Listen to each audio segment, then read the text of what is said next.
I'm going to call our February 10th regular meeting of the Board of Supervisors to order.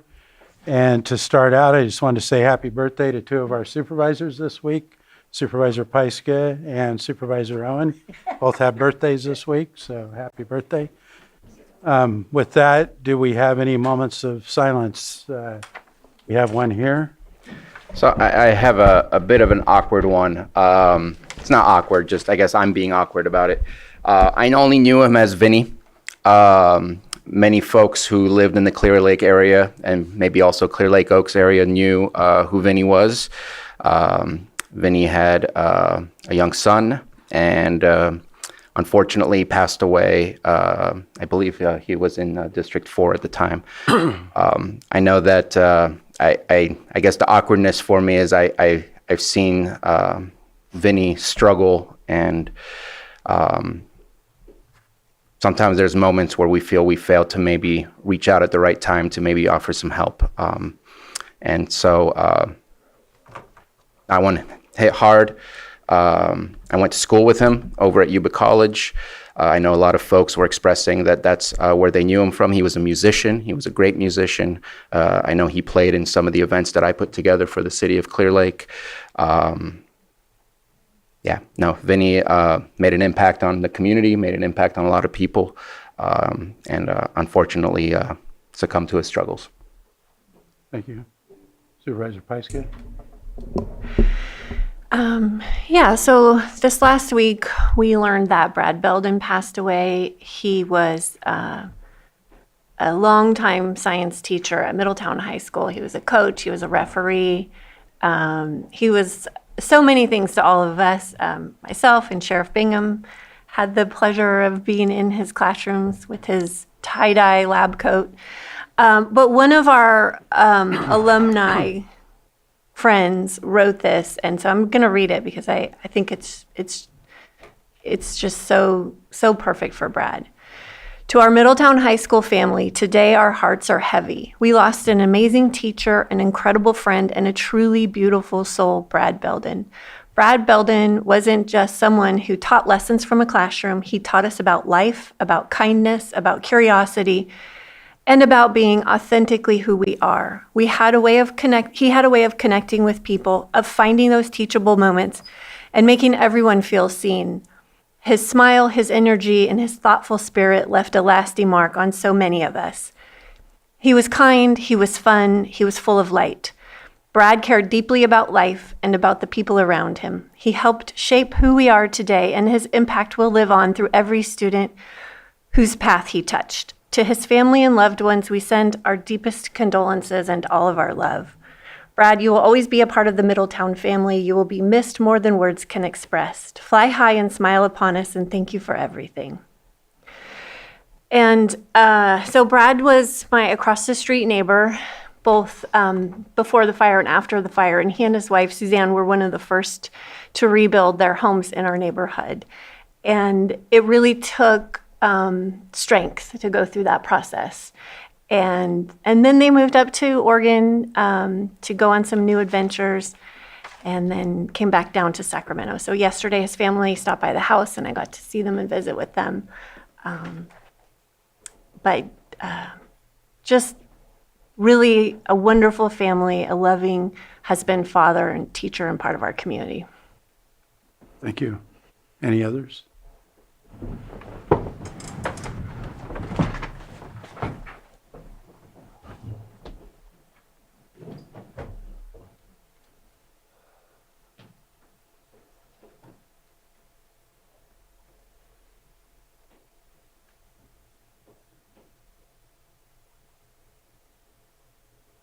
Thank you. Supervisor Crandall, would you lead us in the pledge? Yes.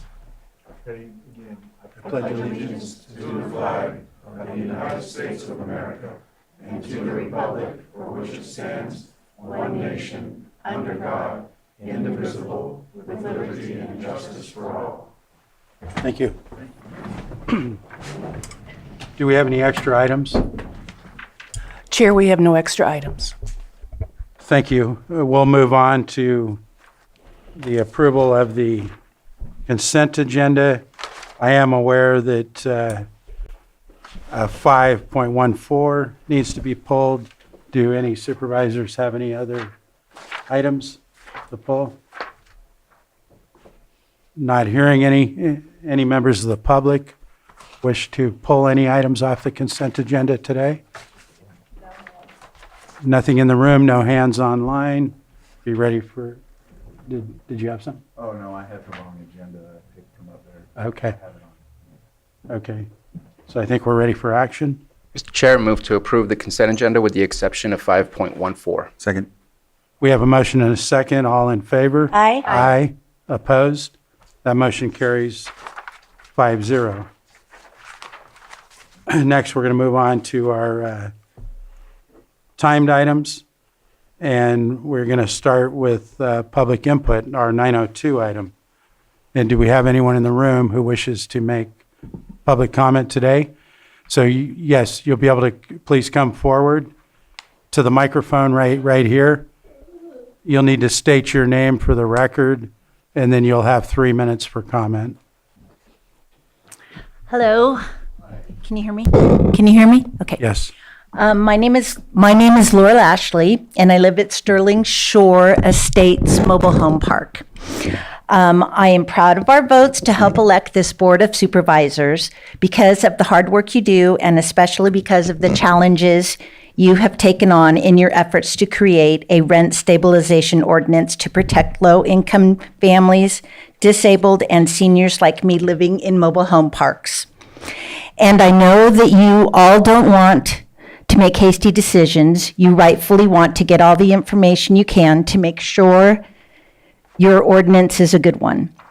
But in this case, during the time you need to get all the information, you leave us park residents in the vulnerable position of being exploited in the interim.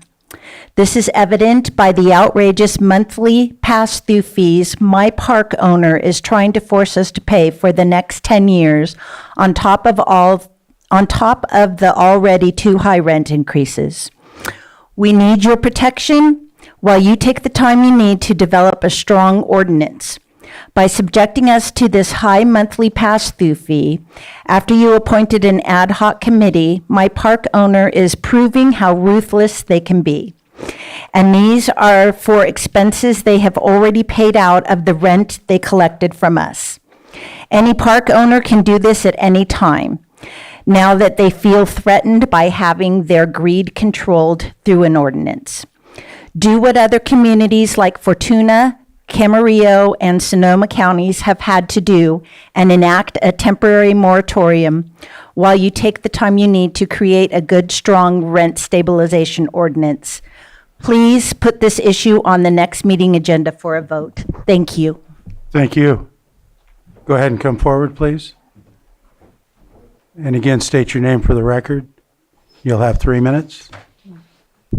Hi, my name is Maya Lynn, and I live in Sterling Shores Mobile Home Park, which is owned by a nonprofit called Caritas Corporation, whose mission is to unite people with a purpose to preserve affordable communities that uplift and empower our residents. We build communities, they say. Yet, on New Year's Eve, we received a hand-delivered letter from Caritas stating that they were charging us with pass-through fees of approximately $450,000 for pass-through capital expenses. They didn't even wish us a Happy New Year in that letter. And the CEO that signed this letter makes $300,000 a year.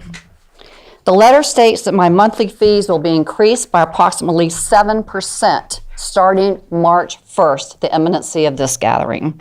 That's on top of our rent increase already of 6% in 2023, 4.5% in 2024, and 5% in 2025, and there will be another increase for 2026, as that has been the history. As we know, there is no cap on what they can do.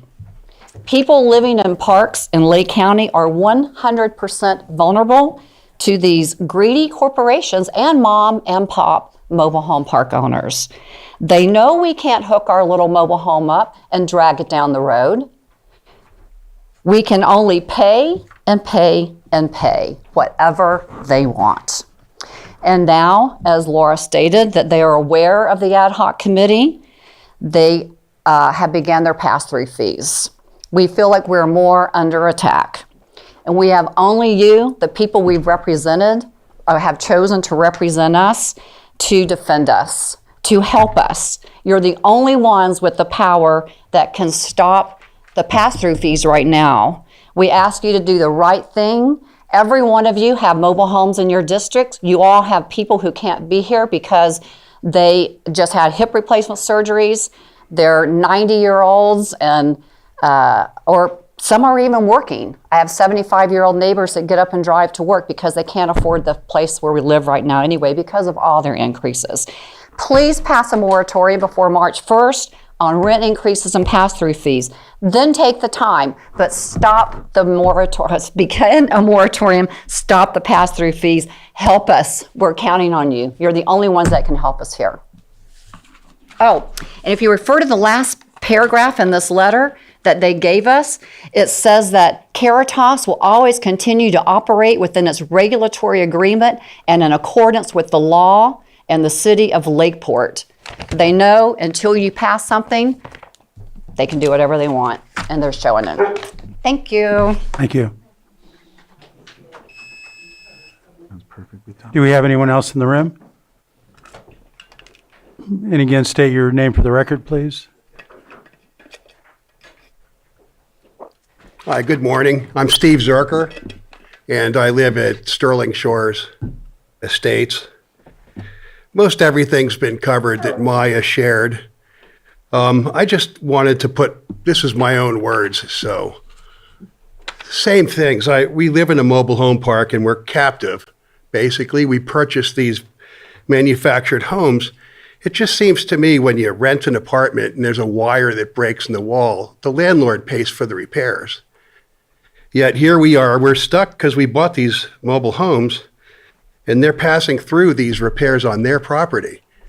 I paid for some rotted wood on their property for about $20,000. Like, it's just really going to continue going on.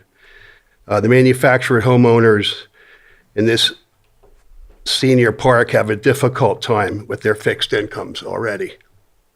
Their pass-through costs make it much more difficult for them to plan for their housing costs. And so this moratorium would help us this time. It's set to go into action really soon. So it's going to hurt a lot of people unless we can take action. I'd appreciate it if you consider. Thank you. Thank you. Do we have anyone else in the room?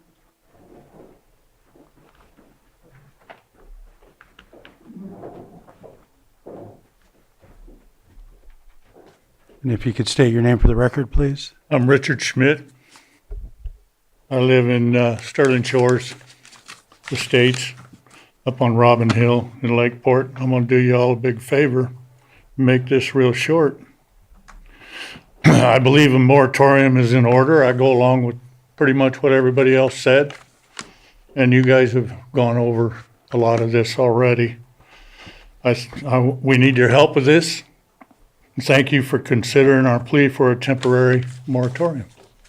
Thank you. Thank you.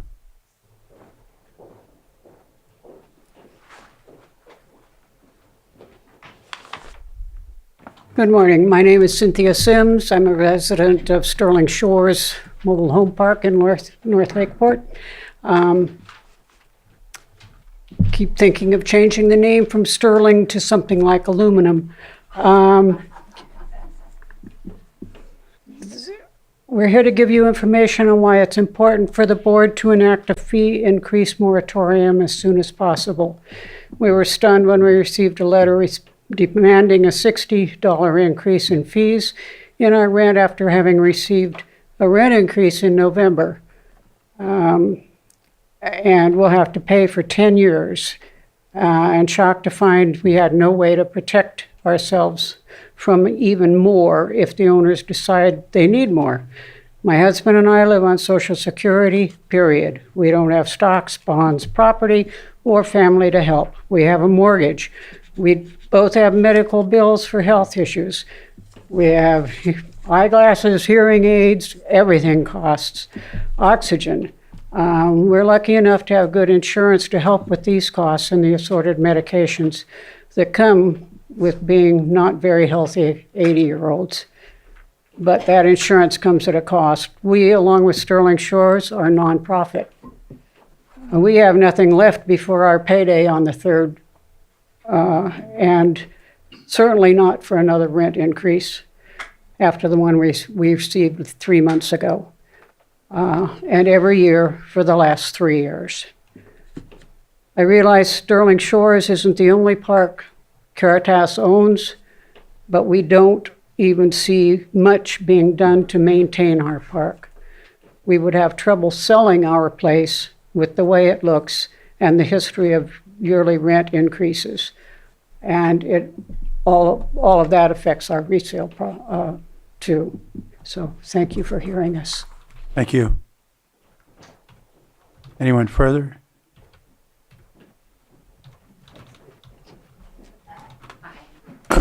I'm Jill Combs, and I'm a Sterling Shore resident as well. And building on what they've all said, my plea is that we were all contributors in this community. We worked in the offices, we worked in the schools, we worked for nonprofits, and we're worthy of your support, and we're pleading for your support. As it is now, I'm Social Security, and my fear is homelessness. Things are going up, and if I'm homeless, many are homeless. And corporate greed seems to be skyrocketing, prices are skyrocketing, and we're at the breaking point. And I'm trying to hold on, but it's getting more and more difficult. We have wonderful residents, and they're in the same position. They couldn't be here today because of mobility and health issues. But this started when we gathered together as a group, and we wanted a better place, better responses from Caritas. And it seems to be punitive what they're doing to us right now. And we know it's not going to stop. It's an aging park, and the infrastructure is aging. And to make us pay rent and then be responsible for their infrastructure just seems to be wrong. So we really need you to approve a moratorium for us and to please protect us. Thank you. Thank you.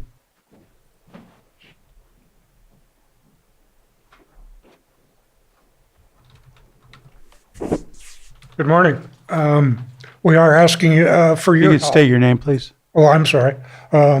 Robert Sims, and I'm a resident of Sterling Shores on Robin Hill Drive, also known as Robin Hillbillies. But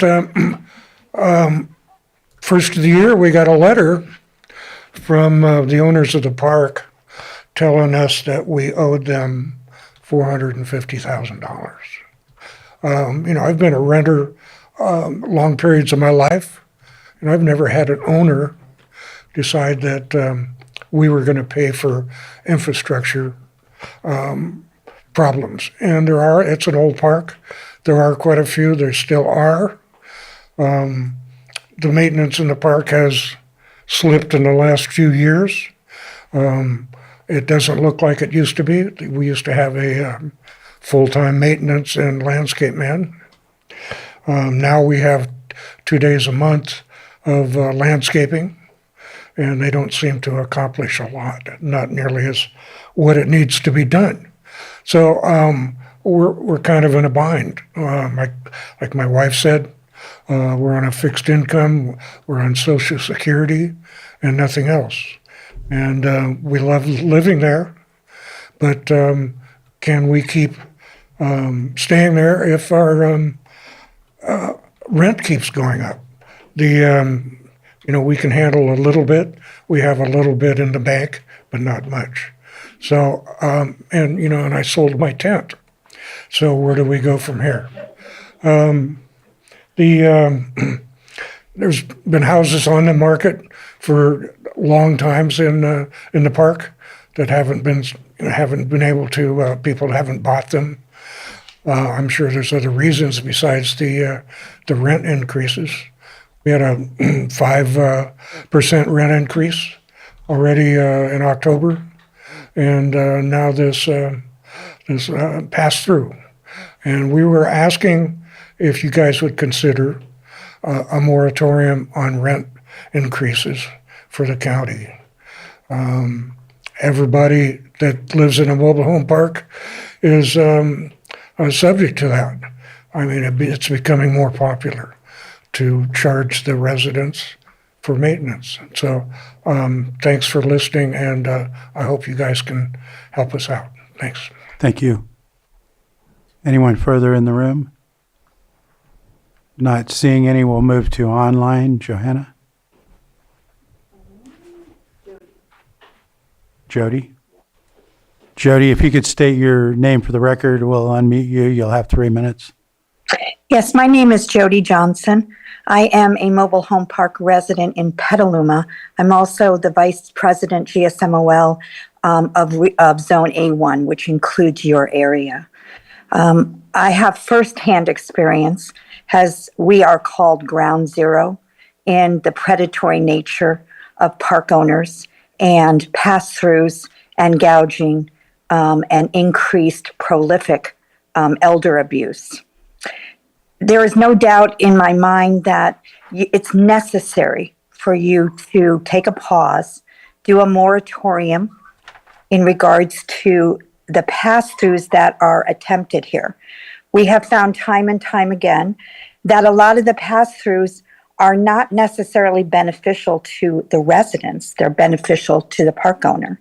And in that context, you should be looking at that before you allow any kind of pass-through to be taken. That can be taken up in your rent stabilization ordinance, which really is also necessary. There is a new breed and a new pattern that has led to prolific mental abuse and the push out of residents, especially seniors that own their mobile home. They only rent the land.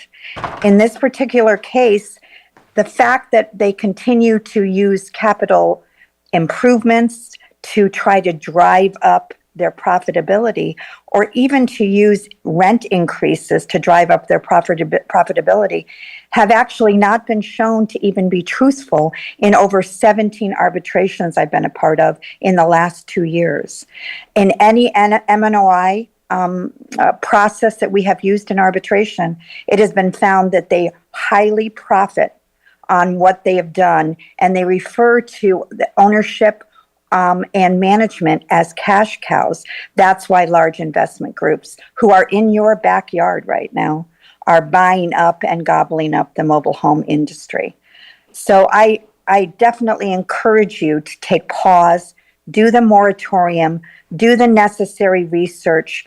We can supply you with all of that evidential, factual nature. We can put you in touch with the Board of Supervisors in Alameda, the Board of Supervisors in Sonoma County, as all of them have found it to be true. Moratorium is necessary, rent stabilization is necessary, and to make sure that your residents are not abused is necessary. Thank you. Thank you. Anything further? Hillary, if you could state your name and we'll unmute you for 3 minutes. My name is Hillary Mosier. I'm the volunteer regional manager for the Golden State Manufactured Homeowners League, a 2-year-old statewide nonprofit organization made up of mobile home park residents seeking self-preservation. In August, this board answered their constituents' calls for protection by appointing an ad hoc committee to work on developing a rent stabilization. The unintended consequence of that action was a very steep and unreasonable fee increase in Lake Village Estates. The park owner stated that it wasn't a rent increase, but a pass-through fee to be imposed monthly over a 10-year period. This is indeed a not-so-clever means of increasing the rent because it gets rolled into the monthly fee.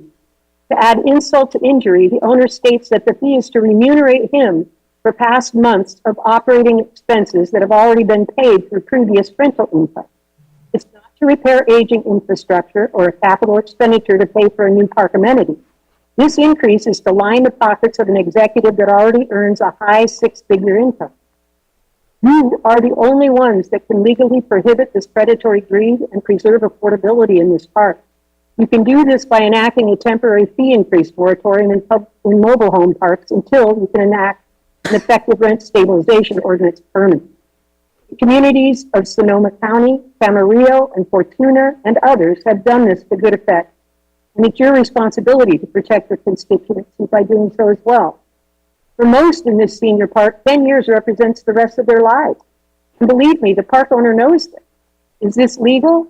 Right now it is. Should it be legal? No, it should not. This fee absolutely epitomizes the greedy park owner. They are demonstrating that they can squeeze money out of these elderly, low-income residents right in your faces as you attempt to protect them. These park owners are not your constituents. While they are entitled to make a fair return on their investment, they are not entitled to victimize the poor and elderly who invested their life's earnings into their home. They are pushing Lake County residents into poverty that translates to more homelessness and a larger social services burden. And you can put a halt to it.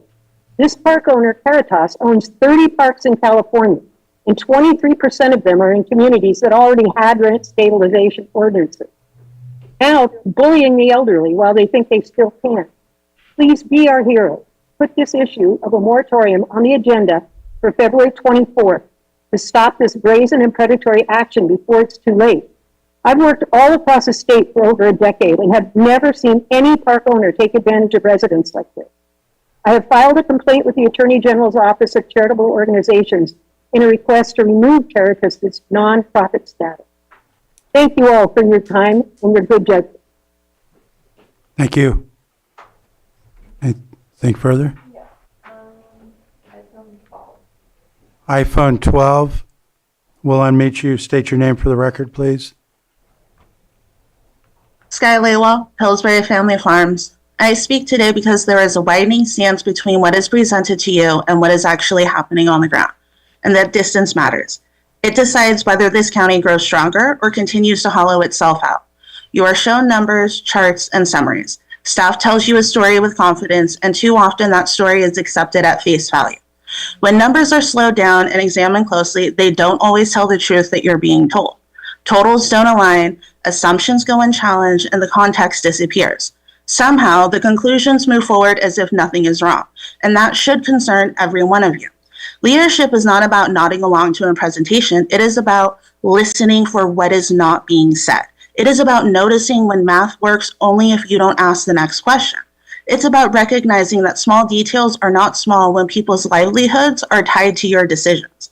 I've watched this board be handed information that looks clean from a distance but falls apart up close. Instead of slowing down, instead of pressing staff for clarity, it seems the machine keeps moving. It is not governance, it is surrendering your responsibility. Ask yourself something simple today. Do you want growth that is real, rooted, and lasting, or do you want the illusion of progress while families leave and businesses shut their door and people stop believing that this county actually listens to them? Because the people are leaving, not quietly and not accidentally. They are leaving because they no longer believe what they are being told matches what they are living. They are leaving because the rules change depending on who you are. They are leaving because the decisions are being made from spreadsheets don't reflect reality. You were elected to be accountable, and the staff works for the county, but you seem to forget that it is you who answers to the people. When numbers don't add up, it is your job to stop the conversation right there. When something feels rushed, it is your job to slow it down. When policy hurts the very communities that it claims to help, it is your job to say no. This county does not need better presentations, it needs courage. It needs supervisors who are willing to sit in discomfort and demand honesty. It needs leaders who understand that growth does not come from forcing compliance. It comes from earned through consistency and fairness. If you want people to invest here and to raise families here and to build businesses here, then you must prove that what is being said in this room aligns with what happens outside of it. Otherwise, you will continue to preside over a county that shrinks, but not because of choices. The question before you is not complicated. Will you take a closer look, or will you keep accepting what is easier to hear? Because that answer will decide your county's future. Muleham. Thank you. Anything further, Johanna? No more hands. I'm going to go ahead and close public comment. Then we're going to move on to our 903 item, which is Pet of the Week. 902. 902, I'm sorry. As long as we're past it.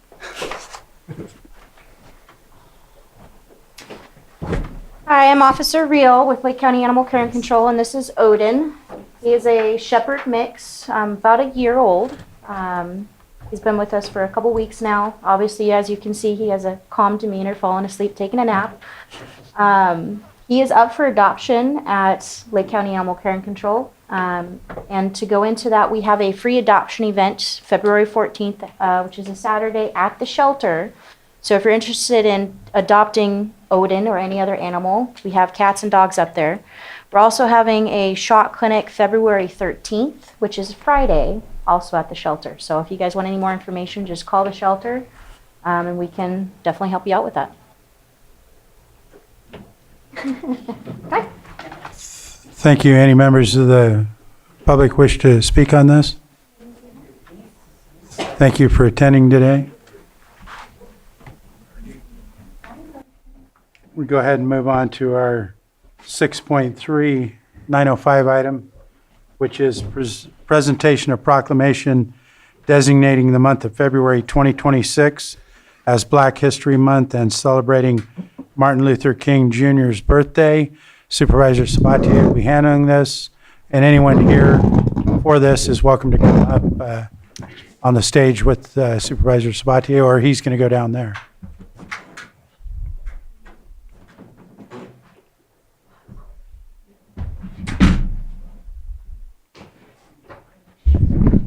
Anyone else who wishes to join us, please come on up.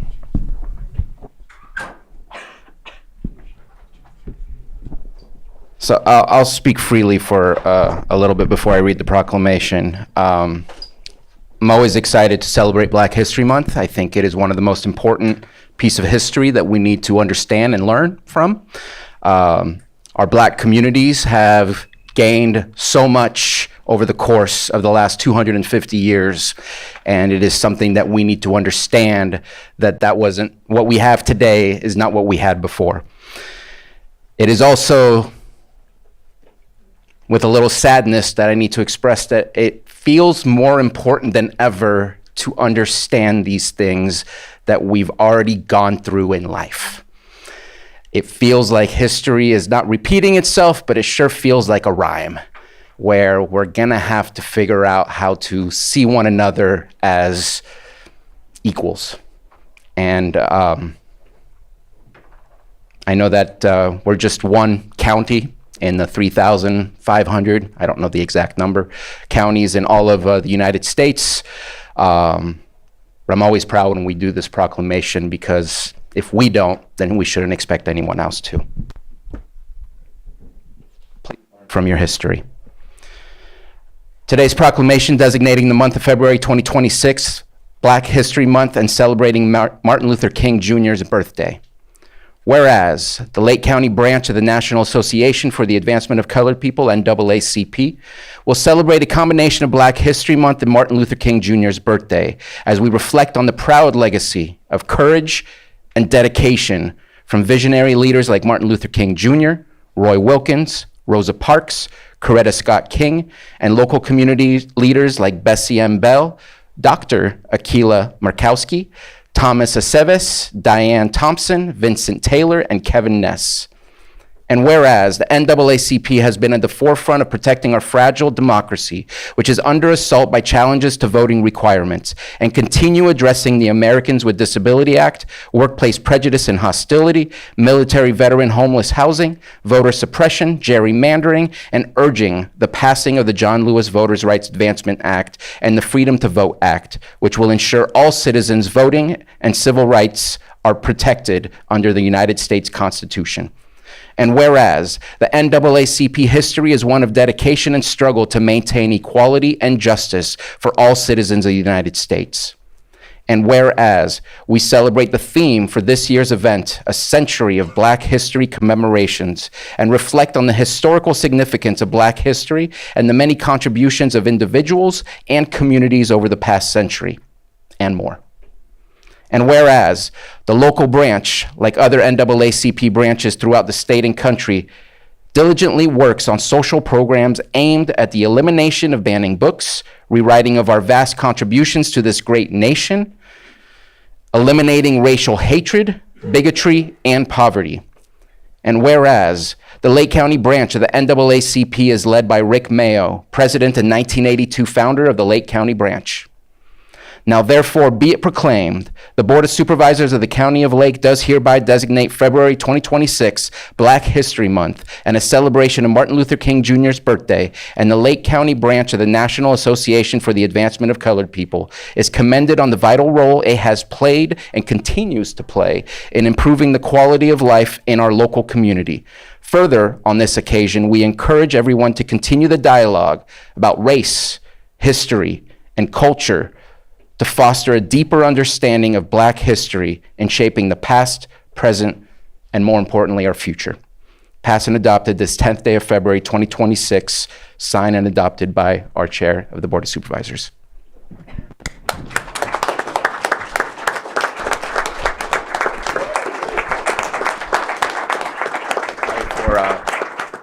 Good. I know you don't want me to change it, but I have to. Good.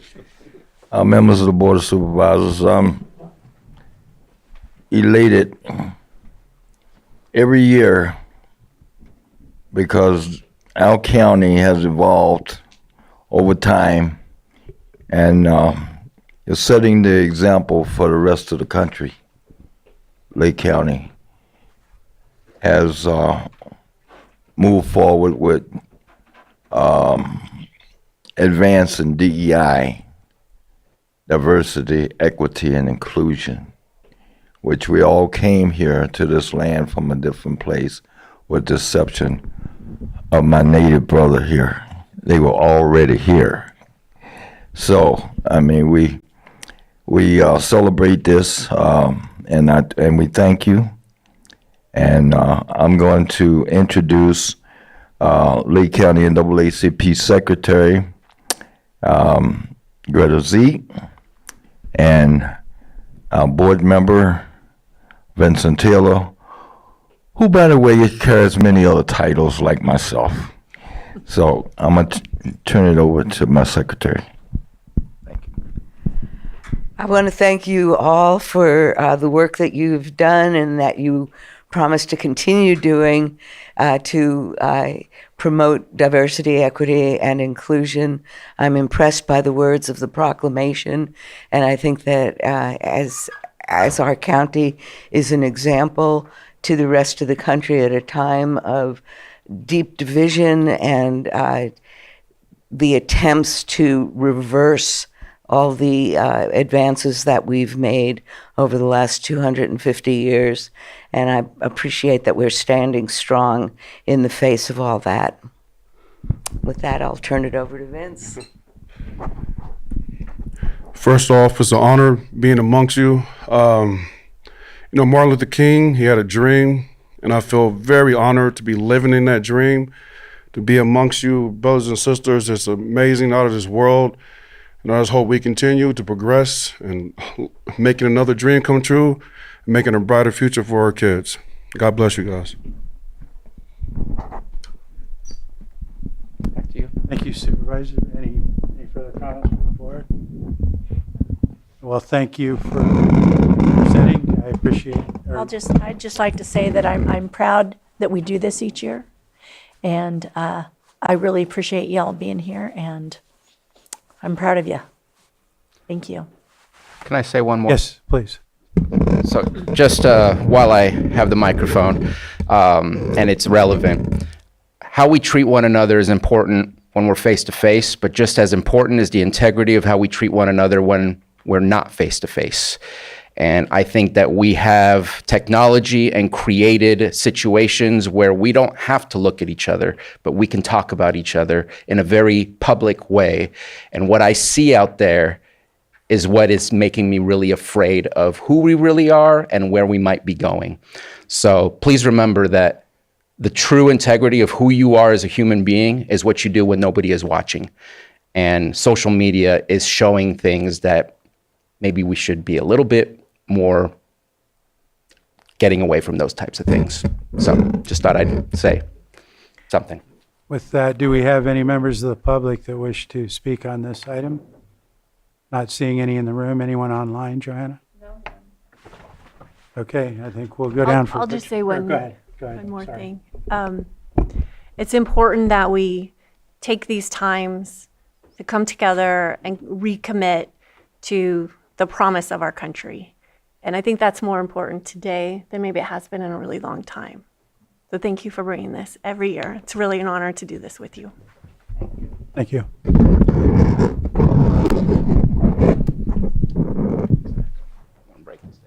Want to come over here?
Thank you for that. We're going to move on to our 6.4, 9:30 item, which is consideration of presentation giving an update on the relaunch of 211 Lake County.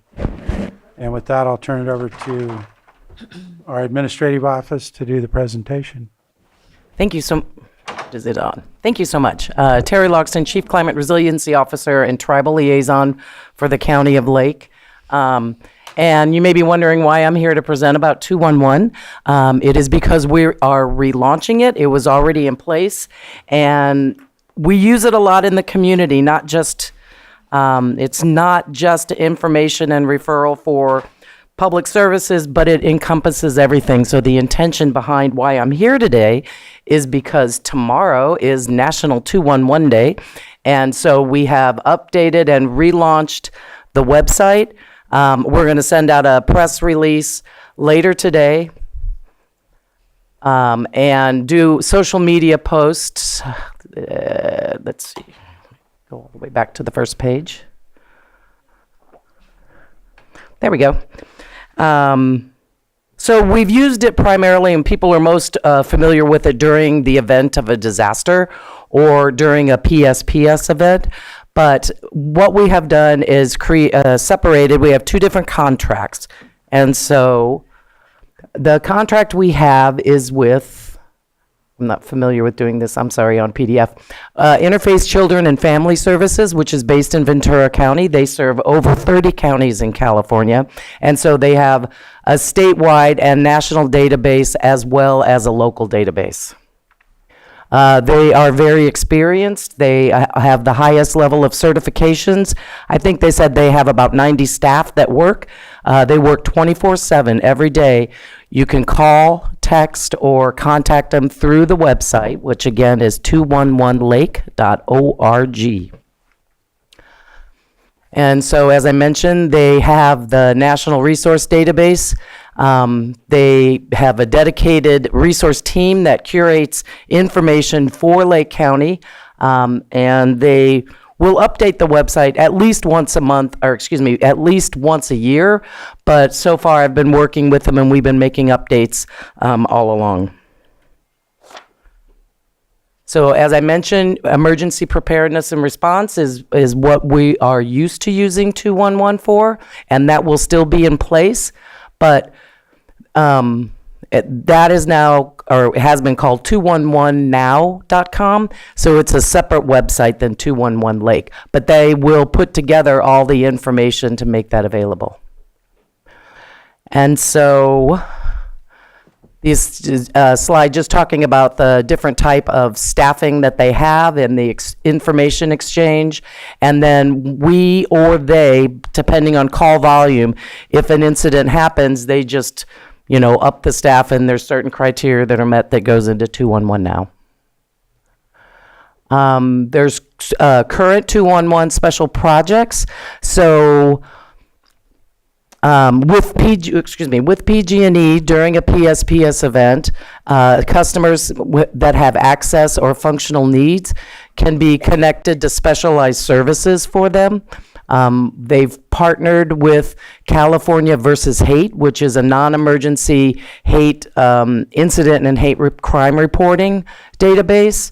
And then the newest thing is they have the ability for any resident in Lake County, you can sign up through the website and you will get a text alert when a cooling or warming center is opened in the county. And again, you sign up separately to get a notification of when we have updated the food distribution list. And both of those text notifications will go to those resources for information. They can do other special projects that could happen here. One is the tax preparation appointments, which is VITA, Volunteers and Tax Assistance. That's a program that NCO, our community action agency for Lake and Mendocino County, offers. They can CalFresh assistance. If someone wants to learn and apply, they can actually walk through with people how to apply for CalFresh, different benefits and homeless services using the HMIS system, which I can't remember what that acronym stands for. But those are extra information, homeless management information system. Thank you, sir. I knew you would know. It would be an additional charge, but that is something that we're going to be discussing. I've pulled together a group of county staff. We will meet monthly for at least the first 6 months. I also have a standing meeting with 211 Lake or ICSF staff to discuss the updates for the website. And so I have an annual report that was attached to the agenda, but I also have hard copies. Johanna, can I ask you to give those around? Thank you. And so even though we haven't done a lot of publicity, county residents proactively continue to use 211 Lake. So we wanted, because we have the contract, we wanted to make sure that the information is the most appropriate and the best available. And so these are statistics from 211 Lake in 2025. You can see the number of information and referral calls, two-way text exchanges, and then there were some calls that and or texts that didn't have a location. There were some that were from out of county, but people were visiting here, or people have a cell phone account that they purchased from out of county, but that is not included in here. Those were filtered out. The top 3 caller identified needs is housing, utility assistance, and individual family and community support. Calls by area, which makes sense. Clear Lake has the largest population base, had the most number of calls last year.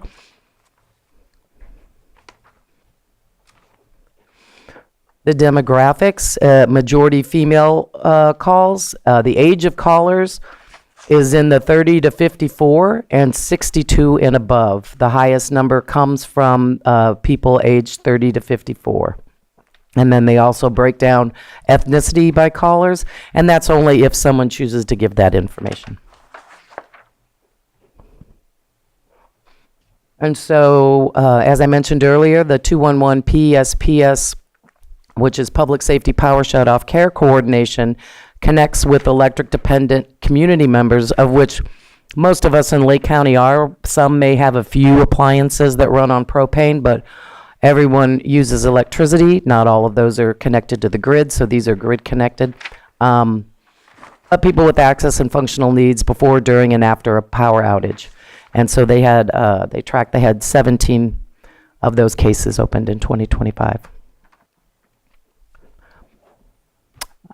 And again, the California versus Hate, which is a statewide program, is also in operation here. And then Kick It California, which is a tobacco cessation tools.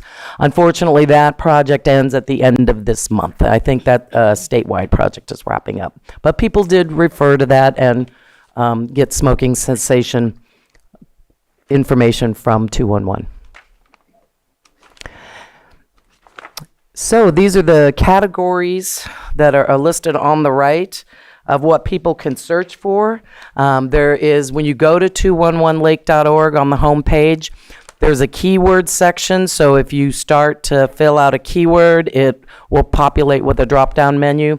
And then you can put in a location, but you have to put something, whether it's one of the categories that auto-populates in that, the first search. We found that out when we were looking to see what all the resources were in one zip code. You can't just put a zip code in. Anyway, but I think it's very exciting to have a way to notify the public when the food distribution and pantry list is updated, as well as separately when a cooling or warming center is open.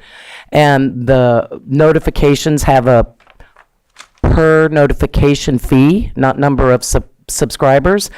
And Charm Lake County, which will be here with Red Cross in a couple of weeks to present on the community resilience centers that they've been working on, is going to cover that fee for the next several years because they have a project. So thank you. Thank you. Questions from the board? Go ahead, Supervisor Sabatier. Yeah, just a couple of questions. Thank you for this. I know that I received a similar thing at a conference. I forget which one it was, and I started asking you some questions because we had never seen, at least I don't think we had seen a report. Just a quick shout out to Greg Cox. He is in Ventura County. He's a board of supervisor. I know he came to me, I want to say 5 years back, saying, we run the Lake County thing. Are you guys doing anything? And I know there's been a lot of action since then. So I appreciate him just bringing things to our attention so that we've seen these changes happen. Couple of things. One is there a plan for outreach to really let people know about 211? And it's kind of a rhetorical question, but yes, still a question, because I think a really good way to advertise is all of those blank Caltrans signs that we see from time to time where they paid a whole lot of money, they're blank. Can we advertise 211 while they're not advertising be careful for the ice, be careful for the wind, be careful for it's fire season. More times than not, those signs are not utilized. I think it would be a really good place to advertise because they're everywhere throughout the entire county so that people could be made aware of 211. The other one is because this covers the entire county, is there a process to meet with different jurisdictions to figure out how we can get their information into the 211 system, whether that's our cities or the tribes? Has that conversation occurred? And is there a process to do so? That's a great question. Thank you. First, to go back to the highway signs, I'm going to find out. That's a great idea because you're just driving and you look at the sign. At the next Tribal Leaders Breakfast, of which I'm on the agenda in March, I will again ask tribal leadership about participating. I had a conversation with Kyle Bill of Kanokatai Wellness, is a tribal serving nonprofit organization, and got some feedback from him. So we do want to include that. The question is whether the tribal governments want to have their information included. because a lot of their programs are not available to the public. They're only available either to their tribal members or to tribal, one of the 7 tribes in Lake County or Native Americans in general. And so that's a level of complexity. I had a conversation with 211 yesterday about that. And we're going to figure out how to get that information on there if it is wanted. Okay. And then for the cities, is that already happening?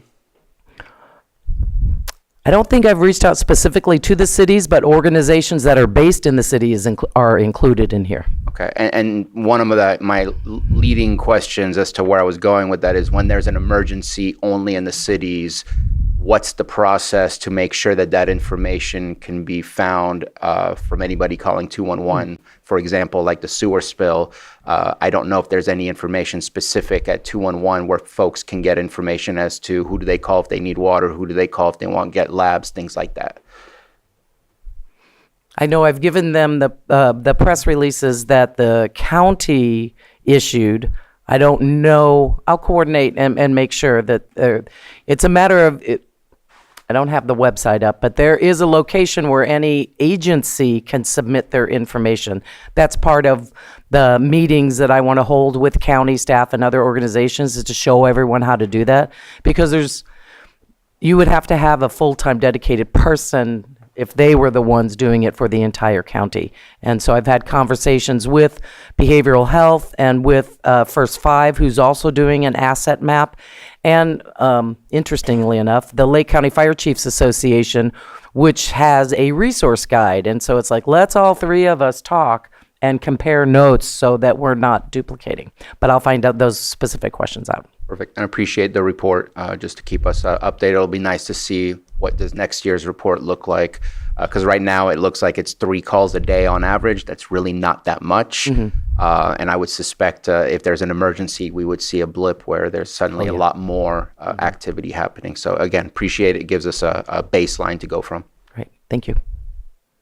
Anything further from board members? Not seeing any. I'm going to go ahead and open it up to the public. Do we have anybody in the room that wishes to speak on this item? Come forward and state your name for the record, and you'll have 3 minutes. Hi, my name is Myelin. I just have a couple questions for you. Is there a Facebook page for this? There is not right now a separate Facebook page. Okay, because I had never heard it before. I know I've only been here 10 years, but I haven't heard of this. And my second question is, I saw that it says it has it's just removed from the board, but homelessness and housing services. What do you offer in that category? Well, they use a database of all of the organizations and the services that they provide. So it's really what this website is a database, a searchable online database. But the nice part about it, the website shows you the database, but you can also access that information by texting them or calling them. So you can pick up the phone and call and say, I live here and I need to get to the doctor's appointment. Are there transportation options? What are they? And they will refer you to the organizations that provide that service. Okay, so if you were having a hard time paying your rent that month, then you would look on there and there might be some phone numbers to call for assistance? Yes. Okay, I didn't know what it was about. Thank you very much. Thank you. Do we have anyone else in the room who wishes to speak? Not seeing any online, Johanna? No hands. I'm going to bring it back to the board, and we'll go with Supervisor Pyska. Yeah, and it was at CSAC at the annual meeting that we had the presentation. But this really is a way, and we've been, working towards a greater accessibility for all of the populations in the county, because we know not everyone's on social media, not everyone has the same access points, and we're hoping everyone has access to a telephone or a cell phone. So this is a really wonderful sort of concierge service to make sure that we're meeting the needs of everyone in our county. So I'm really glad to see that we're expanding. Thank you. Will some of these be available in the lobby in case anyone? Yeah, there's some up here. Some will be available in the lobby. It will, as I mentioned today, we're going to send out a press release. We also have a social media campaign that will go out on the County of Lake website, and then any other county department that wants it, or any organization that wants the collateral materials, there's a request form on the website, and I can send that digital information to them. Thank you. Supervisor Crandall? Oh, No. Okay, sorry. Supervisor Sabatier? Yeah, I may be ahead of myself. Again, appreciate the work you've done, but I believe also Matthew Rothstein has done quite a bit. That's who I originally was working with. I think he knew at the same time that I found out from Greg Cox, and just want to say thank you for all the work that's been done from the office for this. Yes. I'll just say, I saw some of these for the audience were placed up front, and I wasn't aware of it either. So I'm really glad I've already posted it on my supervisor page. Great. So- Great. Well, we'll have more things for you to share later today. Okay, thank you. Thank you. Thank you. I believe I asked online, right? There was nobody. Okay, I believe we'll bring it back to the board. I don't see anything further, so go ahead and conclude that item. And it is exactly 10 a.m. We do it right. And we're going to go ahead and move into our closed session. And I'm going to go ahead and read those items off that we're going to take in closed session. And the first one will be 8.1, which is conference with legal counsel, significant exposure to litigation pursuant to Government Code Section 54956.9 D2, E1, 3 potential cases. Then we'll have our 8.2, which is public employee evaluation, county administrative officer. We will also have public employee evaluation, title Water Resources Director. Then our 8.4 item, conference with labor negotiator, conference with labor negotiator A, chief negotiator, Susan Parker, county negotiators, Jay Salone, Stephen Carter, Casey Moreno, Pam Samick, Diana Rico, and B, employee organization, Deputy County Council Association. With that, we're going to adjourn into closed session. Thank you.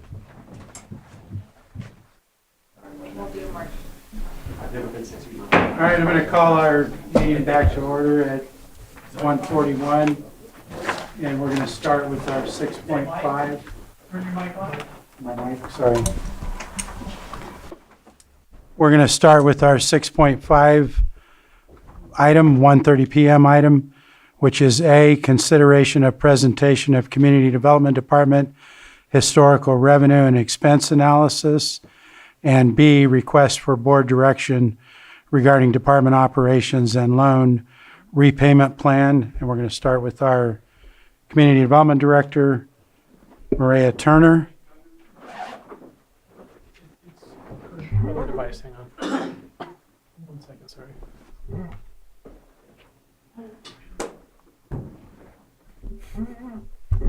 My apologies. I was streaming the meeting on my iPad, so I could hear you down at my feet for a moment.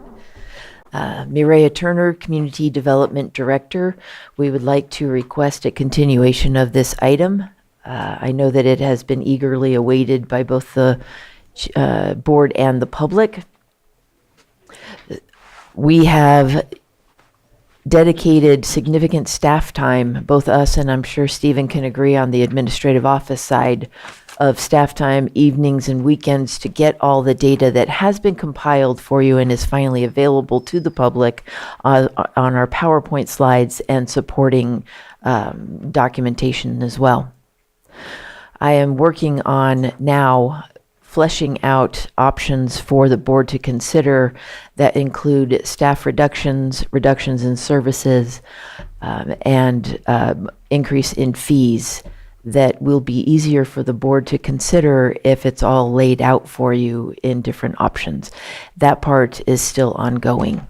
Additionally, while I do extend sincere gratitude to the administrative office for the time that they have committed to assisting us and meeting with us through this process, I'm afraid that my extra load on Casey may have caused her to not be able to outrun the virus season. And it would be very helpful if she also was able to attend, because admin had significant input both in the slides that we're presenting as well as the slides that are on admin's behalf. Okay, anything, Mr. Carter, anything further?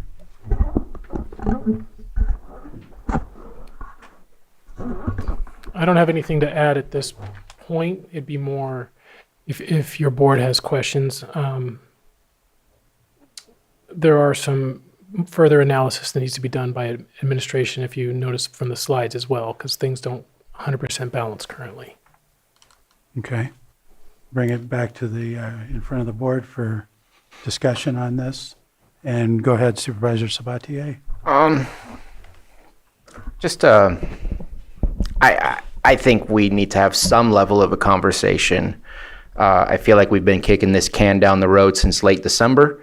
In December, after the loan, we were told that this would be a 3-year process. We made some requests at that point in time, and it just feels like we are just keep pushing back the inevitable conversation to the point where we're just going to finish the year. And then there's been not really a conversation at this point, you've made changes. So that means we're trusting that you're making the changes and this doesn't require any board action. I feel like we have to have a conversation. Maybe today we don't finalize anything, but kicking the can down the road, knowing that there are some deep issues and concerns just doesn't feel right. And I know that you're not done with your process, but I don't know, I guess I'm feeling if we kick the can down the road once more, then what's our purpose as a Board of Supervisor? This is not as important as we intended it to be when we asked for it to come back in December. So that's just a little bit of frustration on this process, and I feel like we have no control over it because we just keep pushing it further and further and further. Supervisor Pyska. Oh, thank you. I fully appreciate Supervisor Sabatier's comments and position. In the meantime, well, first of all, we'll request a continuance to the very next agenda where all 5 supervisors will be able to attend, which would be March 3rd. In that meantime, I will be able to confer further also with HR regarding the correct processes to go about for staff reductions, as well as notifying the potential staff one by one to just so that they're not blindsided during our conversation. Go ahead. I mean, I do agree with Supervisor Sabatier that this has been a frustrating and long process, but also I think if we're going to have this conversation, we need to have it in a productive way. What you provided us is a lot of data and details, and I think it was important for all of us to review and the public to review too. But we do need to see what the plan is. That's what we asked for, and I think giving you that time to come back when we are next all together to give us the plan is how we should proceed. So I'm okay with pushing this just a little bit further so that we can get exactly what we've asked for to move forward. And I'll weigh in similarly, it is a priority that we have to get this done, but when I reviewed everything yesterday, I didn't feel we were quite there with solid plans, or plans plural, maybe one or more, to give us something that we can really move forward with to get this corrected. So I'm in favor of continuing it because we're still going to have to go over the same information again once we meet, if we do move it to March. But I think we're very close, and that additional time will give us all the information we need to actually make some decisions in that meeting. So that's where I said. Supervisor Crandall? Yeah, I'm kind of in the middle. I don't really, I feel like if we go into discussion today, we're going to go off into some rabbit holes or some other topics, and then we're going to come back and talk about everything again, plus whatever feedback that they're given, they're going to implement it. So I think I'm okay with the postponing if need be. But I do agree it would be good to get some dialogue in because, this has been, it's been a minute. So, but again, I'm good with postponing it. Supervisor Sabatier? And so I know that you're basically saying you don't have the options at this moment in time fleshed out entirely, but you do have pages and pages of material. Can you present the material so we can ask some questions so then the public can hear and understand what's being presented to us to help understand the status? Or is that information also potentially in flux where that needs to be changed? Because I think better understanding this coming out of this meeting can allow us a week to sit on that information, think it through, and maybe come up with better perspectives than waiting for the options and that presentation all at once. And I just think March 3rd is just, it's too far. So I would say one thing related to that, sorry. That's okay, go ahead. The financial data will change, especially the things related to mid-year budget, which currently do not balance. There's still work that needs to be done with CDD to make those balance. And I just basically finalized how much general fund was going to be needed in mid-year.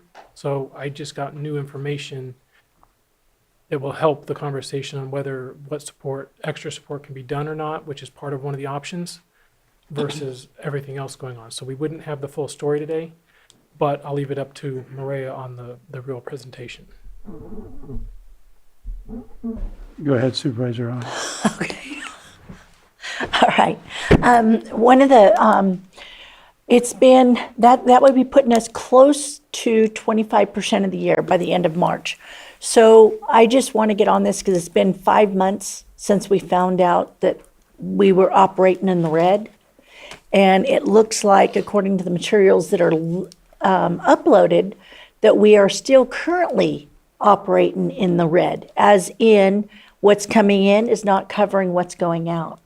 So I think that this is really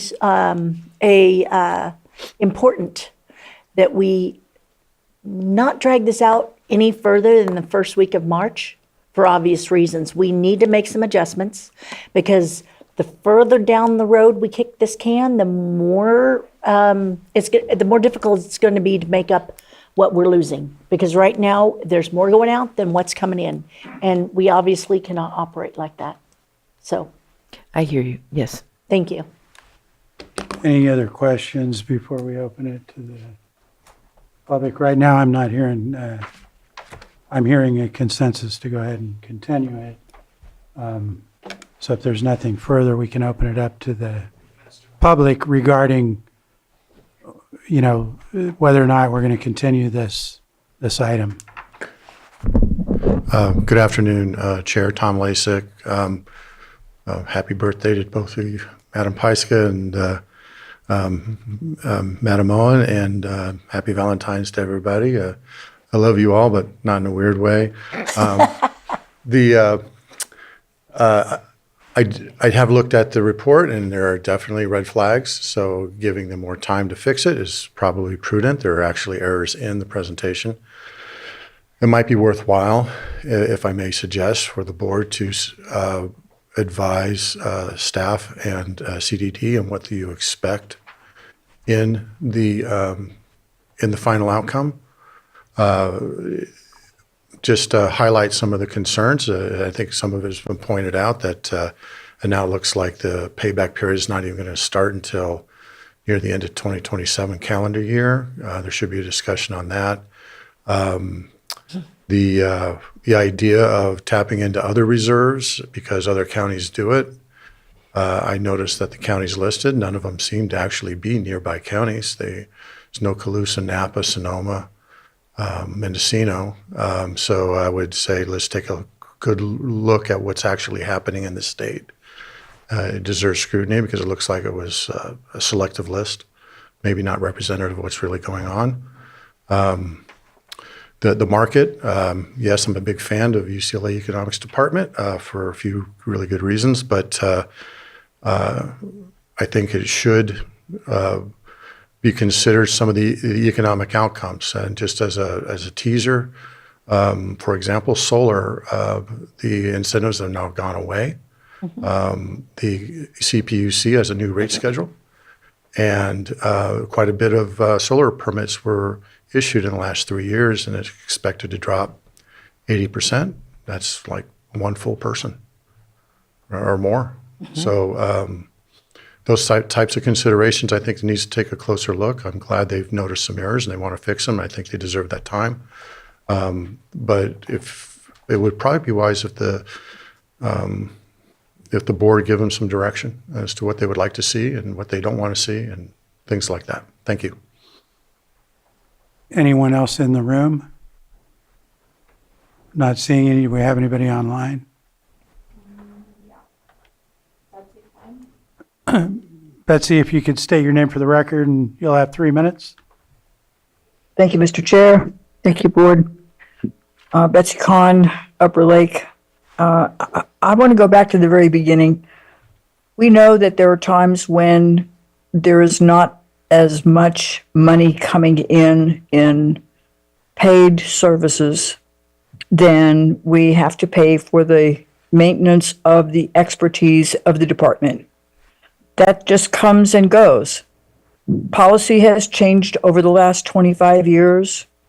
Something happened in this last few years where apparently an erroneous direction was given, or a direction was given that wasn't followed correctly. It ended up with a glitch in Fund X being exceeded, but it's not like the money isn't there, and it's not like we don't have to scrutinize ways to make the services more effective and efficient, but I don't really understand why this is a huge problem, since it's a part of the normal cycle of economic changes. And we do have those economic changes that are the extraordinary burdens of federal reductions and so forth.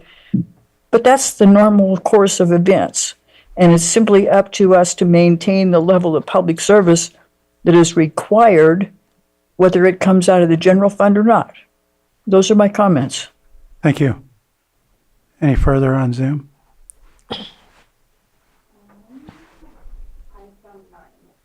iPhone 9. You state your name for the record. Sky Laywell, Pillsbury Family Farms. I don't support kicking this can down the road. It's not a plan, it seems to be avoidance. There are real problems with the data and the tracking and how this current department is functioning. And delaying a conversation doesn't fix any of it. It just gives the problems more time to grow. Hearing that staff reductions could happen between now and whenever this comes back makes it even more concerning. You can't cut people and expect better work, better tracking, and better answers. It's just not how reality works.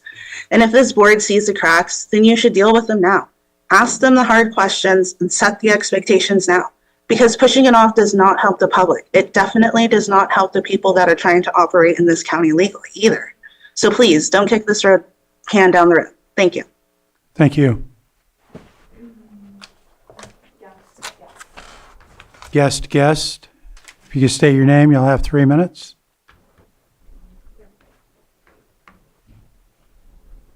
Thank you, Mr. Chair. Angela Amaral. I would just like to point out on the continuances, you guys are dealing with a large department that has a severe deficit and has failed once again to meet an expected deadline.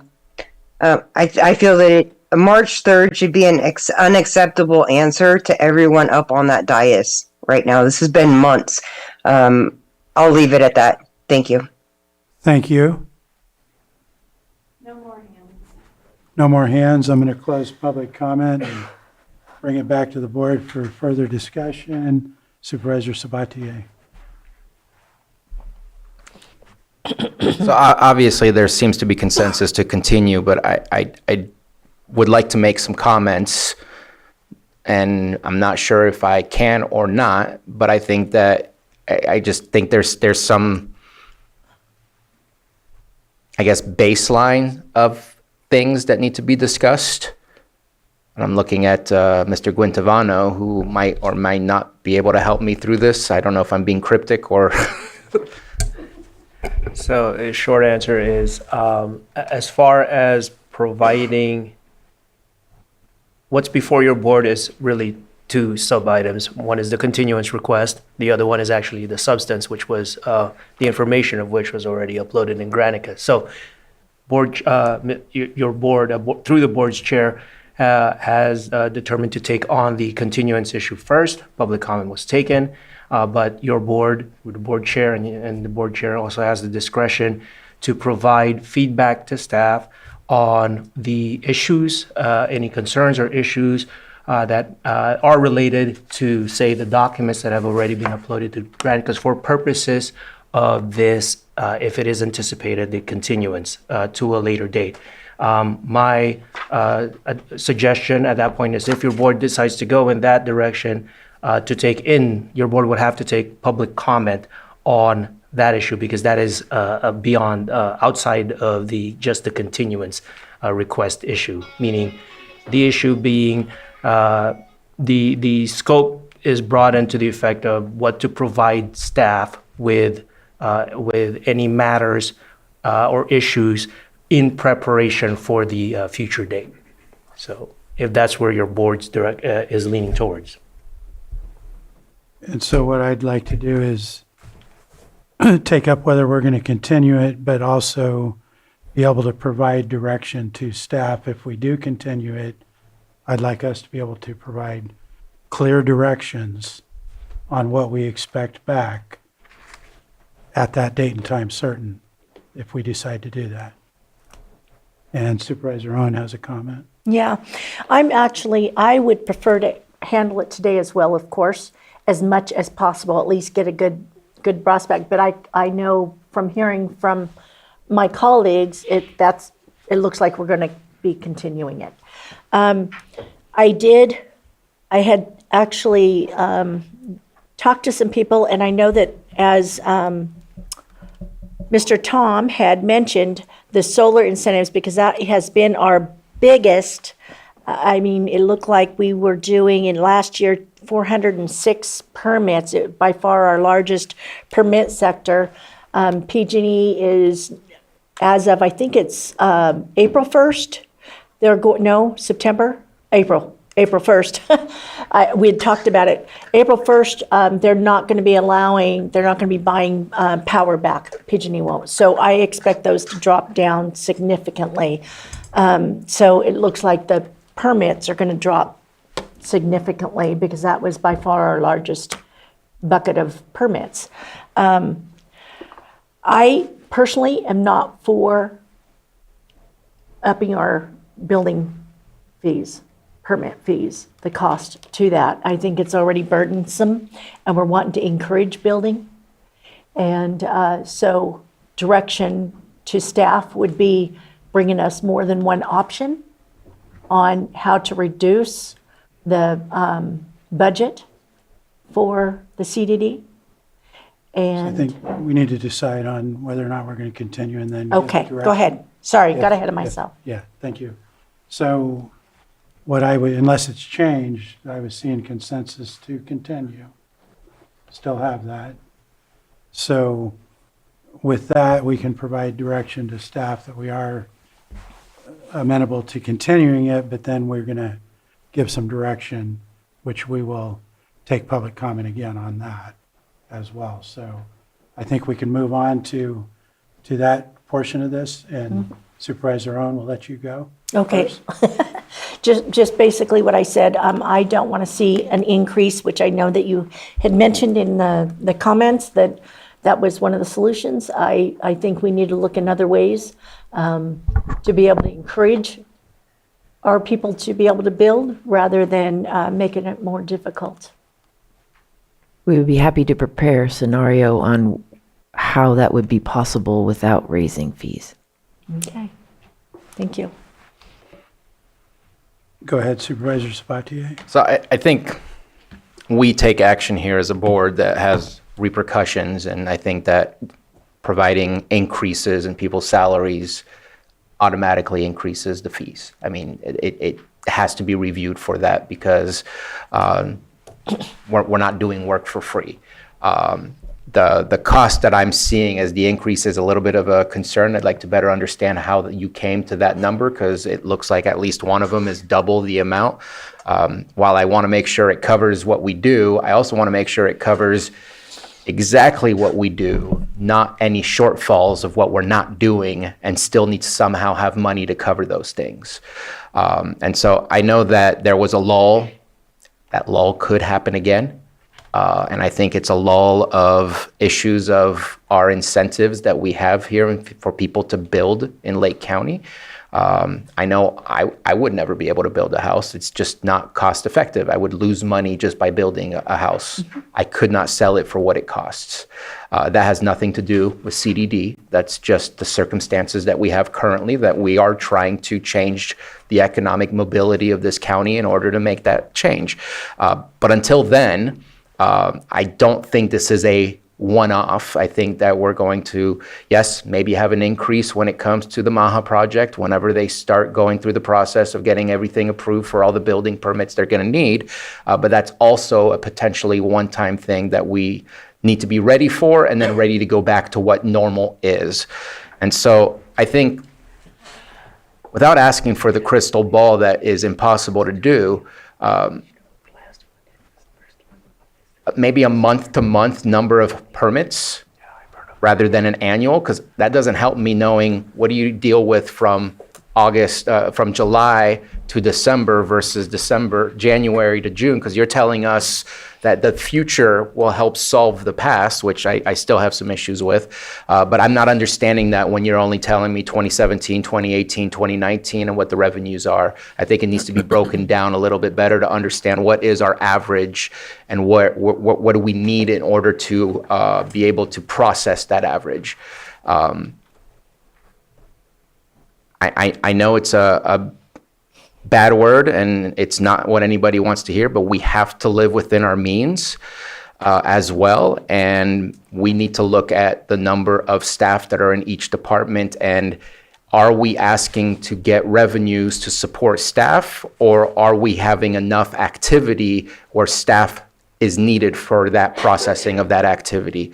And I haven't seen anything about that. And until I see that, I'm not sure from which bias we're coming from, of service or supporting staff, and it needs to be a balancing act because we can't choose one over the other. We have to figure out what the best approach is. I don't believe that your departments will ever, nor should we aspire to ever, not touch general fund. That's just not going to be possible. Is it possible that some years? Yes, but I also don't want code enforcement to say a nail's out of place, we're giving you a notice of violation because we're not making any more revenue because we've solved all the problems in the world.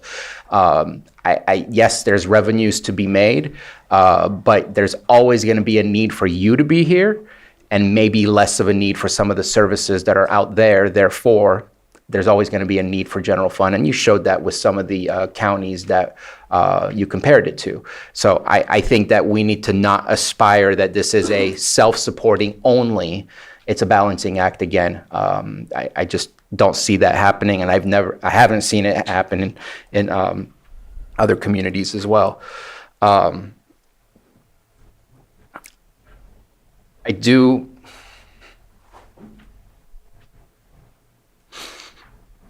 Yeah, I wish we could have a deeper conversation rather than just a one-way monologue, because this.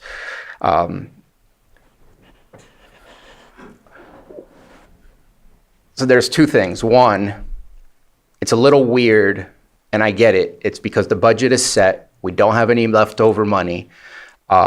Therefore, we do a loan versus just adjusting with more general funds. So it's kind of weird that we're having the conversation in the sense of, let me know what you're changing, but we're done with talking about this whole, the loan thing is weird, because you're getting general fund anyways, and, well. No. Building is a non-general fund. I'm talking about just the overall department. And building is also covering, well, but we're not just talking about building. We're talking about all, if we're not having a conversation about CDD, I think we're missing the mark. We have to have a conversation about the entire department, not one division. Because part of the problem we've been told, which I believe is correct, is that it has been helping to help pay for some of the other divisions in the department. through some of the reserves that have been taken out.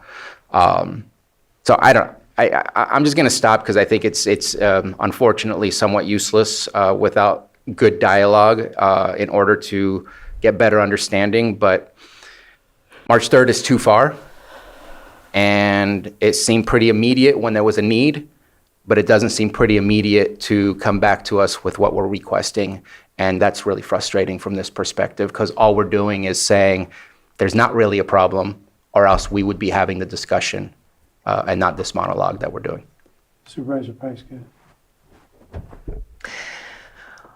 I think we all agree that there is a big problem. And I think the direction that we've been given has been, give us a solution. We have to live within our means. This department has been supported by the general fund. We have to be very careful about that, or we have to make decisions about that. And I think that's part of the conversation, what we need more information on. When I looked through the numbers yesterday and when I had a conversation with both of you individually, I have a lot of questions. I don't think that we're there yet, right, to make our decision right now. We have to tighten our belt. We have to make some hard decisions. We have to look at revenue. We have to look at everything right now. And we have to figure out how we want this department to move forward. We also have the larger context of economic development and making sure our communities are still able to grow. So there's a lot of really difficult things that we need to decide as a board. But what we really need from CDD are some very clear plans. And, that's, I think, what's lacking here. I think the research has been done. I wish that we could meet next week, but we just can't. I don't feel good about moving this further out, but I think for us to make the best decisions that we have to do that. We're in a very different economic time right now. And if we don't handle this in this department, we risk other departments and we risk the problem getting bigger. With our general fund has to cover a lot of different things. And I don't want to see this expand beyond CDD. So I think it's important that we get all the right data, we have some plans, and this board makes some really tough decisions. So where I'm at, hang on, I'll get right to you. I want to see clearly laid out plans that look at what would staff and service reductions, how much money would we have there? Look at the fees and calculate what would that bring in, and also whether or not there's any other funding that can support this situation. I think we need to look at all of those options and clearly understand and lay out what the consequences are also, or what the effect of those different options would be. And I think that's the last piece that we need to be able to make final decisions on how to get this corrected. And I do appreciate all the work that's been done. I'd also love to be able to do this today or next week, but I just think we need more information. And March 3rd is the earliest date that we can do it, unfortunately. But that's where I'm at with wanting to see clearly identified options with also the outcomes of how that's going to impact us. I mean, whichever way we go, and I haven't made any decisions yet because we haven't looked at all the data, but there's going to be consequences to whatever decisions we make. So I think we just need to have those all in front of us and be able to look at that. And I'll leave it at that for now and go to Supervisor Sabatier. Why not next week? Well, because there's no meeting. We can have a special? Why not next week? Well, you're suggesting a special meeting? I mean, is this important to us or is it not important to us? We can discuss that. I mean, what would that look like for you folks? I guess I should ask first. I would need to authorize some weekend work for my finance people. Doesn't have to be Tuesday. Either way, well, and additionally, I just wanted to remind the board that you wanted things posted online and available to the public prior to the meeting. So So we do, one second. at this point, I have him getting me that data in time for the posting for March 3rd, but kind of a little late. I hadn't told Johanna, but maybe by that Friday instead of that Wednesday. But still trying to work with the time. There's, Supervisor, what about the week after that for a special meeting as well? I know there's some. Everybody's out of town, I think. Be back on Wednesday. Oh, okay. I mean, sometime on Wednesday, so Thursday or Friday would be available, but I'm just putting it out there just because we don't have an official meeting doesn't mean we can't have a meeting. And if this is important to us to figure out what the solution is and give direction, March 3rd, all the way from December just seems not urgent. Can I ask a question, County Council? So if we did do a meeting next week, would that be since it's a special meeting, would that be a 24-hour posting? Yes, it would be. Yeah, so what, any of board members have any further on that? I'm fine either way, yeah. What was that? I said I'm fine either way, yeah. I mean, I'm good. yeah. I'd be open for it. I don't. Yes, Thank you, Chair. I just want to make sure as far as staff capacity right. and the ability to turn it around in a well formulated manner, if that is possible or not. That would be the question I would ask. Yeah. So I think we need to find out. Put in the position to do it, so I mean, We're working on it right now. Having it available and finished by next week might be a push. Some more significant push than we have right now. The last week in February is possible. We have a planning commission meeting that Thursday, but nothing Friday, the 27th. you guys are gone. Wednesday, the 25th is the Clear Lake Hitch Summit. Go ahead. I think we can leave it up to the chair and staff to make the decision. If it works on a calendar, if you can make it work or not. I think we can make ourselves available, but I will leave it up to you. That's my preference. I think there's a lot more to consider than making a decision on the fly. Yeah, there's certainly a ton of questions here on staff availability, and I actually think that's a good idea if we set it for March 3rd, or if we can work it out a different date, then we could bring that back. Supervisor, what? At this moment in time, it's set for March 3rd. I'm just looking for a different option, and if one shows up and we can make it happen, then that would make me happier, because I think that we should be discussing this sooner than later, rather Okay. than just waiting for the next available. That's the easiest path of least resistance, and I'm looking for the path to a solution. Well, then I'll work, after the meeting, I'll work with the staff to see what we can make happen or not. And if there's no further discussion, I'm going to open it up to the public for comments related to the direction that we have discussed up here and given to staff. Good afternoon again, Tom Lasik. A couple of points of clarification regarding the solar comment.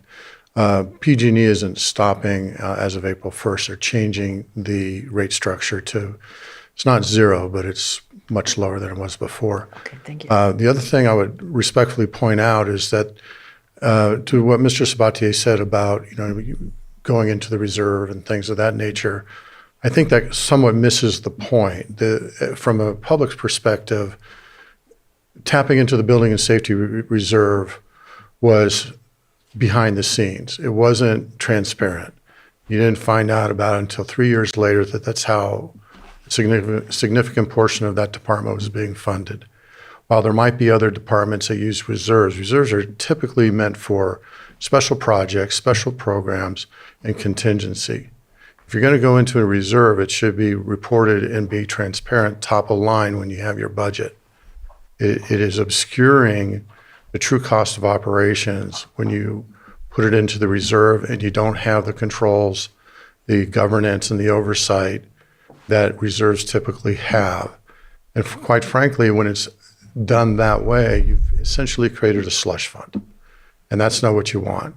You want all of that stuff to be in the budget, transparent, so that when you review and approve and authorize the department's expenditures, you know exactly what it's costing. And to date, that hasn't been the case with this department. It's been apparent that not only have they been tapping into the Building and Safety Fund, they've been tapping into the Cannabis Fund. Whether that's right or wrong, that's, I think, secondary. What's most important is changing the policy so that all of this stuff is transparent and in front of you when you make your budgetary decisions. Thank you. Thank you. Anyone else in the room? Do we have anyone online, Joanna? iPhone 9. We'll unmute you, and you could state your name for the record, please. Skylar Lewa, Pillsbury Family Farms, and I do support you guys in calling a special meeting on the community development. It needs to happen now. You talk about wanting growth, but still trying to raise fees, and now we have to deal with staff reductions. And if staff reductions have to be made, then maybe we should start at the top with Director Turner and high-level CDD management and give lower senior staff a chance to step up. Thank you. Thank you. We can make next week work. I've just been conferring with staff, and yeah, if the board would like to do a special meeting next week, we can make that work. I think we still need to have a discussion and look at schedules, because I have no idea what everybody's got going on, but I appreciate that. And then we'll follow up. At this point, it's set for March 3rd, unless we can confirm that. So we'll follow up, but was there anyone else online, Joanna? No more hands. No more hands, so bring it back to the closed public comment, bring it back to the board for any further direction. Not seeing any. Do you have questions? I just have one final thought to leave the board with. I can understand the desire to see a scenario that shows no increase in fees. However, that scenario is going to show such a drastic slashing in staff resources and services provided that it's not going to look like the department looks right now. So just wanted to forewarn you on that. I appreciated Supervisor Sabatier's comment about when wages go up, so do fees, but that's not actually accurate. When wages go up, the need for fees goes up, That's what I meant. but the fee doesn't go up. Historically, our fee has not been raised. This board remembers how challenging it was even to get a CPI increase at the last master fee schedule. And so every year, and it precedes this board, every year since I started working with the county in 2006, the board has had to have that challenging balance between encouraging and ensuring development versus how much is then the gap in the budget with CDD. So just wanted to present that with the board.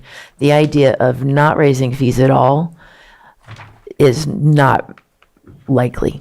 That's going to need to be part of the different options, and we will present multiple options. Thank you. Not hearing anything further. I have one more question. Go ahead. I noticed it was like something like 145 residential permits.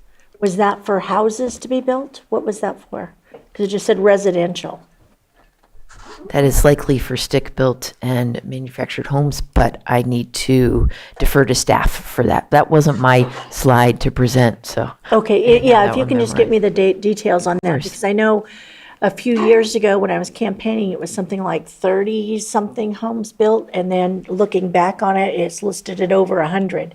So if you could just let me know, I saw what was in there, but it just didn't state, it was ambiguous, I guess, if that were actually houses being built. I do not think we built 145 houses within the That's what last I was year. thinking, that's why I was Right. questioning it. So it's got to include some, and I do have my Oh, chief building Mr. official who Smalley's can here. help with that. Please do. Please. I mean, sorry, if the chair says yeah. Jack Smalley, Chief Building Official for the county. So when we talk about residential permits, there's a number of categories that fall under that residential heading in the OpenGov permitting software. before in Acela, if it said residential, it was residential. And now, but there's a lot of other categories under that residential. So, That's what I was surmising, but I'd noticed you had roofs singled out. yeah. You had solar, you had a number of different, so I just wasn't sure what I just didn't see us building that many homes. Right. So hopefully I cleared it up a little bit for you. We did not build that many homes. You are right. Thank you. Supervisor Sabatier. Just as a clarification, I asked the exact same question. I got a response from Director Turner and her staff that there was 35 permits for single-family dwellings or ADUs issued within 2025. These are still being constructed. That's the response that I received So when I can asked we about get the a- 135. Can we get a breakdown on what else is in that category that could be Sure. making up it'd be over 2/3 of it? Right.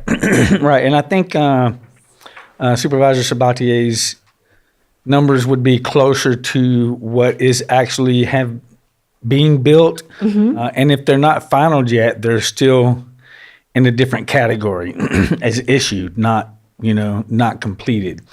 And it would be single-family dwellings, accessory dwelling units, things like that. As well as you had mentioned. modulars. Yes, ma'am. And then, so are they ever double tracked, as in they're started in 2024 and they don't get finished until 2025? Are they showing up on both? They would show up as issued and they would show up as finalized. So, okay? All right. All right. Okay. So you've got clarification, direction. If I understand correctly, it is continued to March 3rd unless there is a different date that the chair and our staff are able to work out. That's correct. Thank you. And we'll go ahead and close this item. Is 5.14 ready, CAO? Or,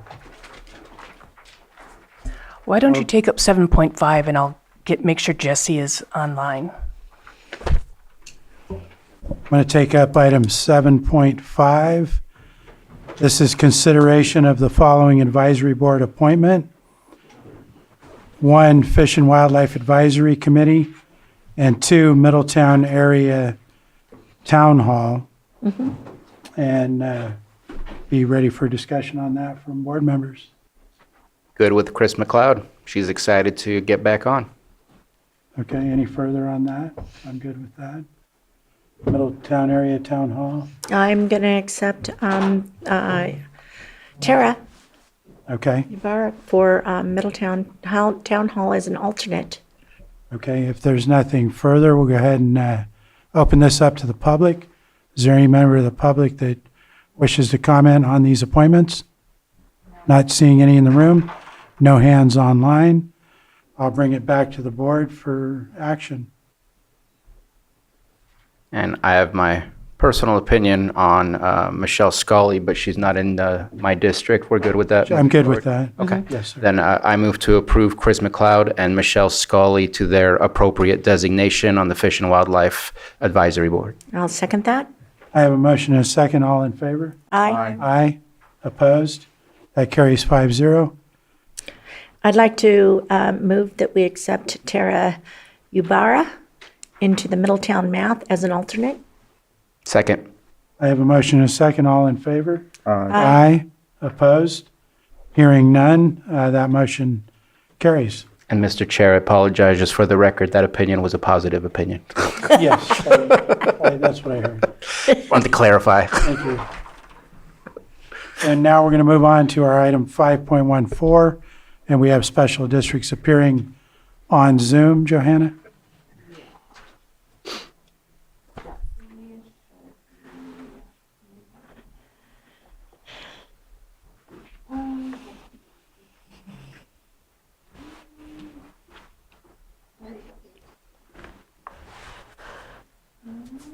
Good afternoon, board. Can you hear me? We can hear you. We can't see you.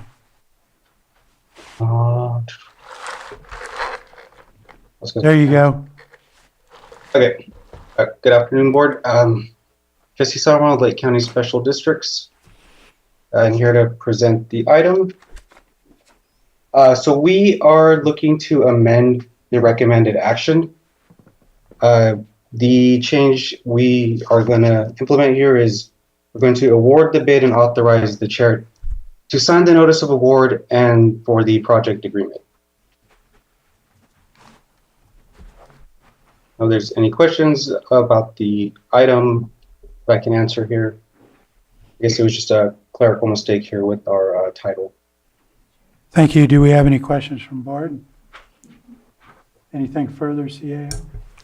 County Council? So just for, to elaborate on Mr. Samaran's revised recommended action, there's mainly two documents before your board today, both of which were uploaded in Granicus and Legistar. First one is the notice of award, and so the amendment there would be to change the signature field from County of Lake Special Districts Administrator to County of Lake Chair of the Board of Supervisors, to have your board approve it and authorize the chair to sign. Other document would be the project agreement itself, and the only recommended change as part of the recommendation there would be to change the signature field of the owner from Lake County Special Districts to the County of Lake with the chair of the board to sign that field if it's approved. And so it would consist of two separate motions there, and I could walk your board through that when it's time. Thank you. Anything further from the board before I open to the public? Is there anybody in the room that wishes to speak on this item? Seeing none, move to online. Sterling, if you could state your name for the record, you'll have 3 minutes. Good afternoon. Name is Sterling Wellman. I went through the agenda, but wanting to have it kind of clarified more, what are we moving to approve?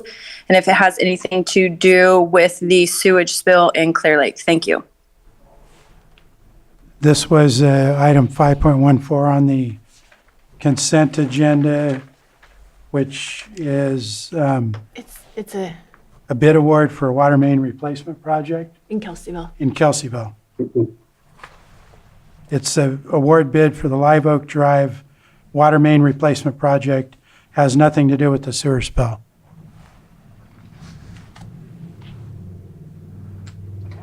Okay. Anything further online, Johanna? No, not yet. Hearing none, I'll bring it back to the board. Supervisor Sabatier. Yeah, just to add for further clarification, indeed, this is in Kelseyville. This is for a water main, not a sewer main, different budget, different district, complete separate situations. And every system needs to get what they need. So just wanted to clarify that. Thank you. Supervisor Pyske. Can I get the motions, please? Go ahead. Thank you, Mr. Chair. Thank you.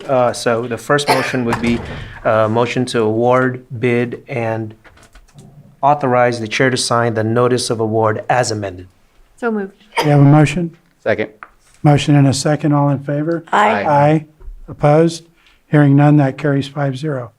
Go ahead. Second motion would be to approve the project agreement and as amended and authorize the chair to sign. So moved. Second. I have a motion and a second. All in favor? Aye. Aye. Opposed? Hearing none, that motion carries 5-0. I'm going to move, are we ready for 7.8? Thank you, board. Thank you, Jesse. Thank you, Jesse. Chair, we could probably do 7.8 and 7.9. 7.8, we're going to handle 7.8 first, which is consideration of a resolution increasing reserve cancellation, making additional funding available for the Robin Lane sewage release event, response, and streamlining process by amending Resolution 2026-08, amending Resolution 2025-118, adopting final budget for fiscal year 2025-2026 to cancel $500,000 in reserve designations in Disaster Response and Recovery Fund 110 and transfer to Lake Sands Southeast Regional System Fund 254 to increase reserve cancellation by $1 million and 0 cents and remove transfer to Lake Sands Southeast Regional System. That is the item, and We have our deputy or our assistant CAO, our sheriff and undersheriff, and who's going to start this out? I will. Thank you, sir. Thank you. Board, Stephen Carter, Assistant CIO. So the main reason for this resolution is right in the title.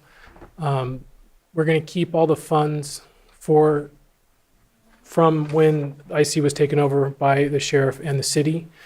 All the funds from general fund are going to stay in Budget Unit 1920, which is our disaster budget unit.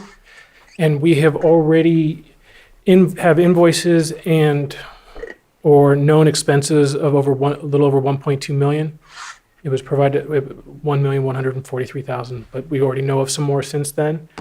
So the goal is this would increase it to 1.75, so 1,750,000 of funding available on top of the 1.1 that was already special districts. And all the expenses would flow and now through Budget Unit 1920, which is a disaster budget unit. And that's the way it is currently going now. And don't know if there's really anything else to update on that. Supervisor Pyska. Yes, I will just ask the question I asked last time because it's in the resolution. Funds will be repaid through state claims and or special districts. And I'm guessing, I mean, we're making this transfer knowing full well that it will, that the reimbursement likely or could not happen, correct? That is correct. Okay. We are working diligently with Cal OES and the state, but there is no guarantees. Right, and we need to do it. Go ahead, Undersheriff. Just here to support. Center button. Gotcha. Undersheriff Pollich, just here to support this request. Obviously, we've been working really hard for the past 2 weeks that our team took over Incident Command. Been continuing some things with our tanks and water deliveries and testing. Those all have costs, and those will continue for a number of months probably. We did identify our long-term solution, which was some filtration systems. Those have been ordered, and those are costly, and some of the unknown costs are what it's going to cost to have those installed. We're working on that now, so this will be necessary. So that is a key difference from last time, as last time it was basically water tanks and filling water.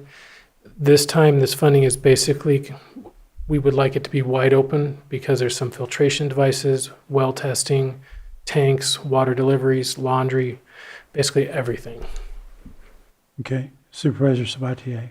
Yeah, no, I appreciate coming here in anticipation that this is not done yet. Basically, there's going to be more needs. Do appreciate the leadership from the unified command that is happening.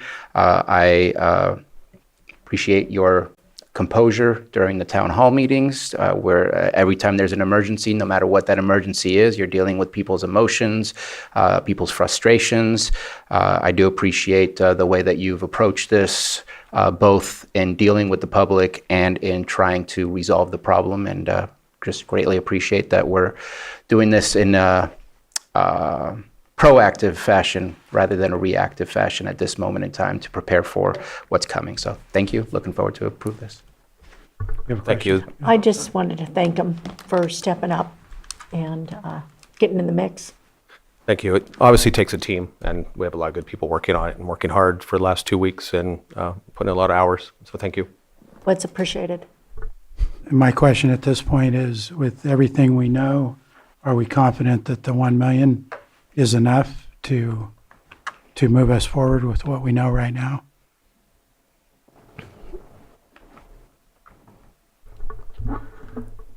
I would say, based on the information we have, I'm going to give you a 75% yes on that. There's variables to, a long-term resolution to this that we can't factor in. So the plan that we have right now with the filtration systems, installing those on the homes that want them, this is a long-term resolution to this rather than short-term with water tanks and deliveries is just unsustainable, and that's what we looked at.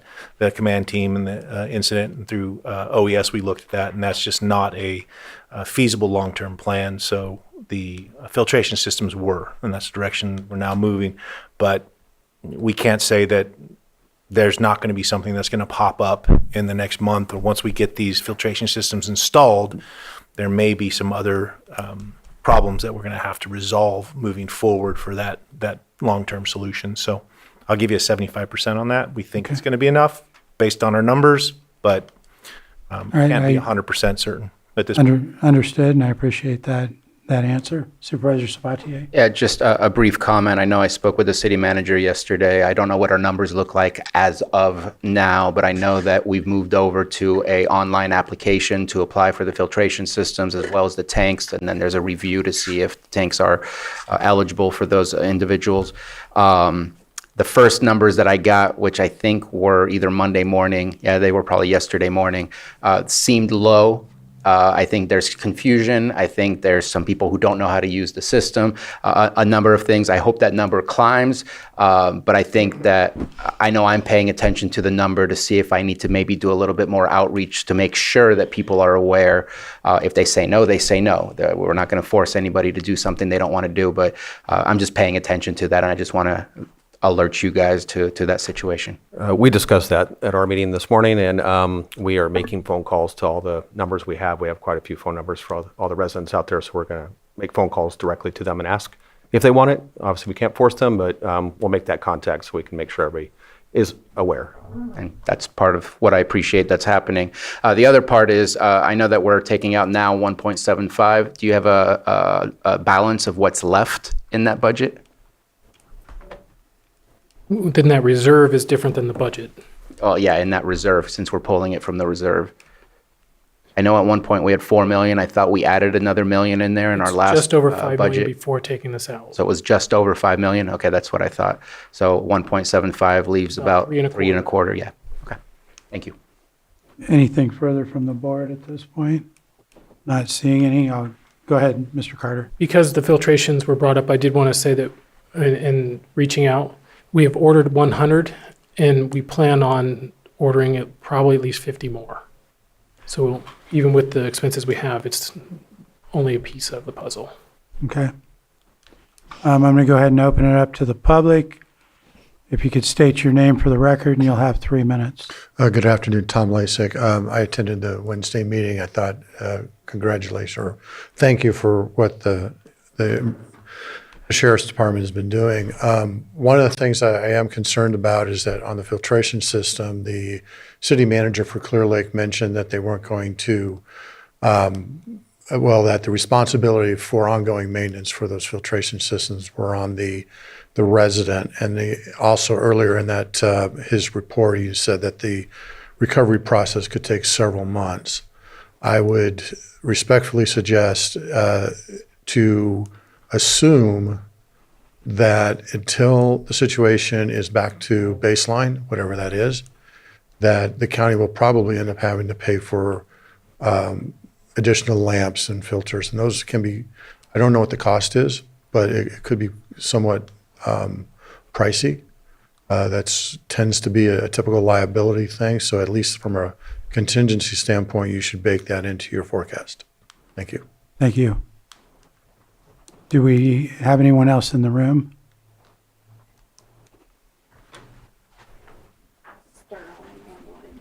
Okay, we have online Sterling. If you state your name, please, again for the record, you'll have 3 minutes. Yes, my name is Sterling Wellman. I did email you guys this morning or last night about some transparency with the special districts. I appreciate that the sheriff's office is actually stepping up and doing what it needs to take care of our community members through this bill. But $1.75 million does not equivalent to 3,900 gallons of raw sewage that contaminated the water or the aquifer. I'm going to still sit here and ask you guys to that motion I gave you guys last week. You only need one person to be able to pick up that motion, another one to second it, and 3 of you guys to vote on it to get the transparency of what actually the correct raw sewage amount that affected that aquifer, because 3,900 gallons wouldn't affect an aquifer that expands about 300 acres, if not to 500 acres. We wouldn't have to be buying all these filtration systems if it was only 3,900 gallons. So we are requesting the board to sit here and hold special districts accountable. Those pumps go off. We need to know when they went off.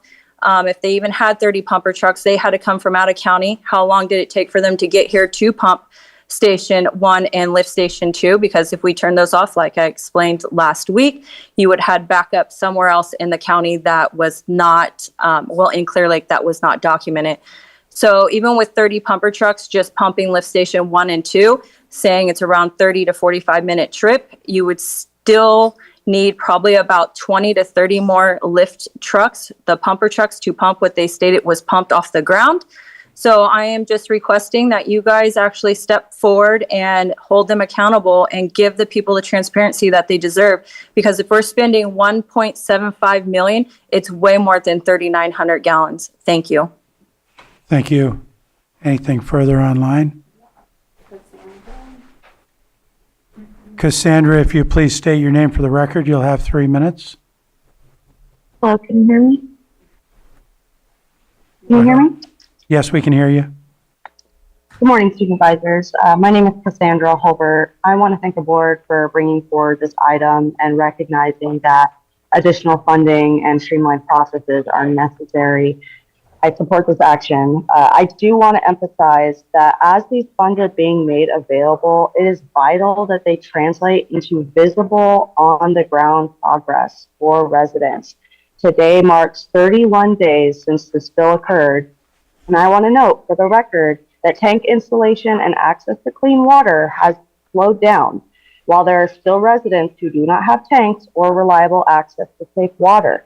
An emergency is defined not just when it begins, but whether the response is still actively meeting residents' needs. When installations pause while impact persists, it creates a gap between the emergency declaration and the lived reality of these residents.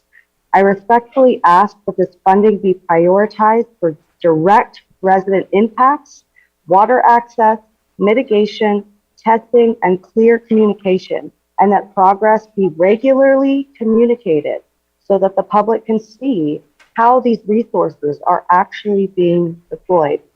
Thank you. Thank you for those comments. Anything further? No more hands. Bring it back to the board, Supervisor Sabatier. Couple of things. Yes, there's been a lot of confusion on the report. It was stated at one point 2.9 million gallons. The 3,900 has been pretty consistent of what went into the waterways. Some math happened where what was taken by the vac trucks versus what was spilled. As far as I'm concerned, 3,900 gallons went into the waterways and 2.9 million gallons spilled out of the pipeline. I'm just going to leave it at that. The rest of the numbers, it's probably the state wants to find out what we did and what was sucked out. So further explanations will be needed. I am not making any special requests right now for the spill itself until we're done with this emergency, because I think helping the people is the number one thing that we need to do, not explain why it happened. That needs to come after the fact, and it will not be forgotten. So I just want to reiterate, I stated this to a couple of folks at the last town hall. I am not here to take people away from the job that they need to be doing so they can give us an explanation to feel good and still be in the exact same position we're in. I need people to continue to do the work that they're currently doing. It does create frustration that things are slow. I wish Canada was a little closer, and I wish there wasn't the issue of supply chain and the process to get these things here. And so unfortunately, it is creating that feel of slowing down. Right now, we're hurrying up to wait, and that sucks, especially for those that still don't have anything connected. And so I would say if you are in a situation where you don't have a tank and you don't have water, please reach out to me. I'm able to help some of the folks. I am in communication with the team, and I appreciate the fact that I'm able to communicate with you guys. And I think that most of the time we can find good resolutions for everybody. And so please reach out to me if you can. My phone number is everywhere, including our website. Anything further from the board? And my final thing is, Hopefully, we can create a level of transparency for the funds. You have that right in front of us, right in front of you. I know you've shared that with me. It would be nice if we can maybe package it up and show people how the money is being spent. I'm not in a huge rush for that, but if that's a possibility, I would like to make that possible to add on to the City of Clear Lake's website just to show the folks. I think with that, we're ready for action, unless there's anything further from staff. Mr. Chair, I offer a resolution. Resolution's been offered. Supervisor Owen? Yes. Supervisor Sabatier? Aye. Supervisor Crandall? Aye. Supervisor Pyska? Yes. And Supervisor Rasmussen? Aye. The resolution passes. Thank you. I appreciate you guys' work on this. Thank you, board. Thanks, you guys. We're going to move on to our 7.7, sorry. Thank you, guys. Our 7.7, I'm going to read it out. Consideration of a request to close health services all day on April 9th, 26, August 13th, 26, and October 15th, 26 for essential all-staff training. And I believe we have a request to pull this item. Excuse me, thank you, Chair, we request to pull this item because the attachment was not posted with the agenda. So it will be brought forward at a future date. Thank you. Any discussion from the board? Not hearing anybody. Any member of the public wish to make any statements about whether or not we pull this? Not hearing any. No hands to bring it back to, go ahead, Supervisor. Just a brief comment, and I made this comment in my conversation with the CAO this week. I think maybe having a conversation about office closure. I would like to be a little bit more predictable about office closures and maybe having a more strategic way of allowing our staff. I think it's good to have training, but I think it's also good for the public to be very well aware ahead of time. And I think this is one of the easy ways to find out if you're paying attention to our board agendas. And it's just, I don't know, I feel like there needs to be a deeper conversation about what is our process for office closures, when is it available, and how can we coordinate in a more county fashion rather than individual department fashion. I recall we did talk about that, so I agree with looking into that. Hearing nothing further, we'll go ahead and pull that item. And I need to find out what the time estimate on 7.6 is for this item. I don't know that we're going to hear it yet. I was thinking 15, 20 minutes. Okay, we're going to have to hold off on it because we're going to have to move back into closed within a few minutes. Sounds fine. So if you could stand by, thank you. And then I'm going to move on. I think I can handle 7.9 in a few minutes before we move to closed. And this is my item. I'll go ahead and introduce it. What's going on with this is you're familiar with that ranch in the Lakeport area. They approached me. They're going to be doing a America 250 year celebration for our community that is intended to be inclusive of our entire community. It will, of course, honor our veterans, our military, our first responders, but it's also meant to honor all of our community in the 250-year birthday of America. During this ceremony, they're going to be raising a giant American flag at their very large flagpole that they have. And at the base of that, they're going to be installing a bronze plaque, which is, again, meant to represent all of our community. And because they want it to be inclusive of the whole community, they want it to have some kind of a seal on it in addition to their insignia with the flag. And they had chosen a request to put the county seal on it because that is inclusive of all of our agencies, all of our people in the county, where they're not going to be able to put 20 or 30 different seals on there from participating agencies. So that's the request. I feel comfortable with it, but this is not a decision that can be made outside the entire Board of Supervisors. There is no clear ordinance on really making decisions like this, but what it comes down to is it needs to be a decision by the whole board if we're going to have our seal on something like this. And I have included for the board and the public the image of what the plaque looks like, the language on there, and I'll leave it at that for the summary. And we have a question from Supervisor Sabatier. Yeah, I do appreciate you bringing this, and please listen to the full comment before you judge my comment. I don't think we should ever provide our seal for someone else to use, but I think we should support this. I think that we should maybe even have a larger conversation of what are we doing as a county for the 250th anniversary of the United States. And so I would like us to approve moving forward and us paying for the plaque, and provide that plaque for that rather than allowing someone else to use our seal. Because I think at that point we start saying, who do we trust with the seal and who do we not trust with the seal? And I'm not sure that that's a judgment call we should be making. I think they're very trustworthy. I think they're doing great stuff in the community, but I think we should be participants rather than a very passive participant, because it's not that much in funding, and I think it just protects us to participate in that way rather than saying you have the authorization to use our seal.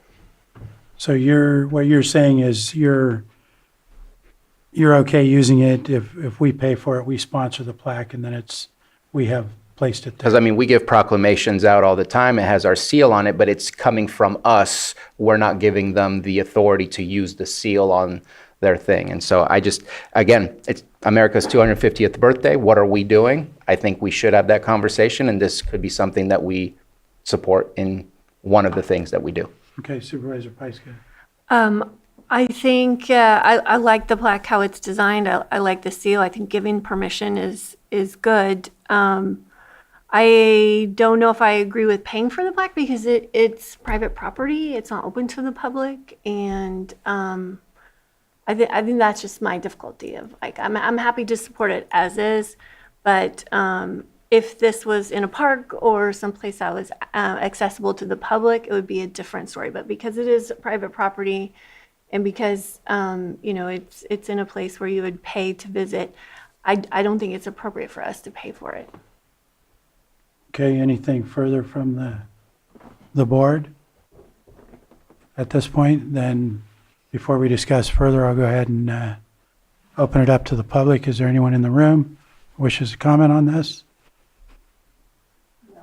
No hands on. Betsy, go ahead and unmute and you can speak for 3 minutes. Thank you, Mr. Chair. This is Betsy Kahn. I think if it's going to be sponsored by a private entity, no matter how magnificent the intent, I do not believe that the county seal should be on that. I think it should be on those artifacts that are presented by the county itself. And yes, we should do something for that birthday. But this is a private enterprise, and I don't think it's quite kosher to endorse it with the county seal. Thank you. Thank you. Anything further? Okay, go ahead. Tom Lacey, just as a suggestion or maybe as perspective, it was mentioned that the board provides proclamations that have the seal on it.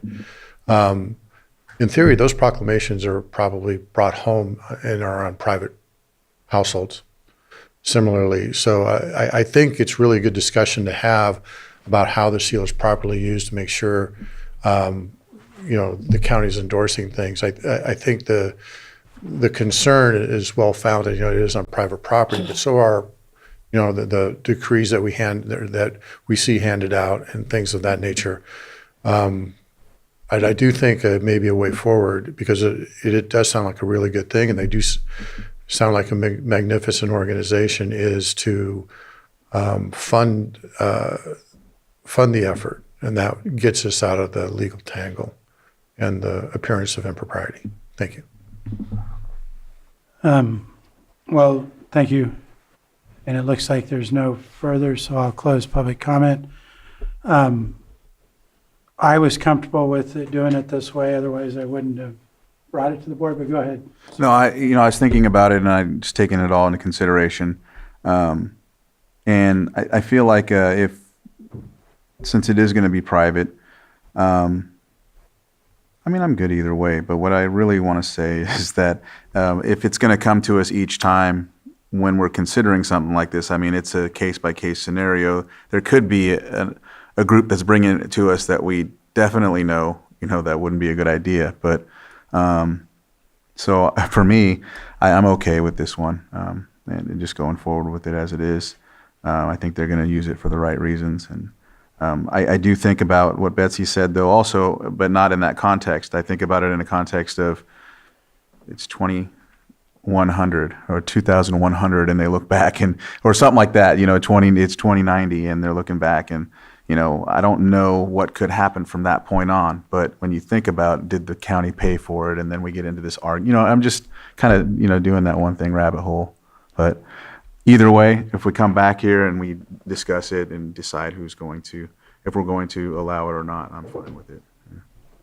Well, that's a good point. And I think because there's no real Precedents. solid precedent or law regarding this, we're going to have to look at every situation. But I do also like the idea that as a county, we should be doing something as well for America's 250th birthday.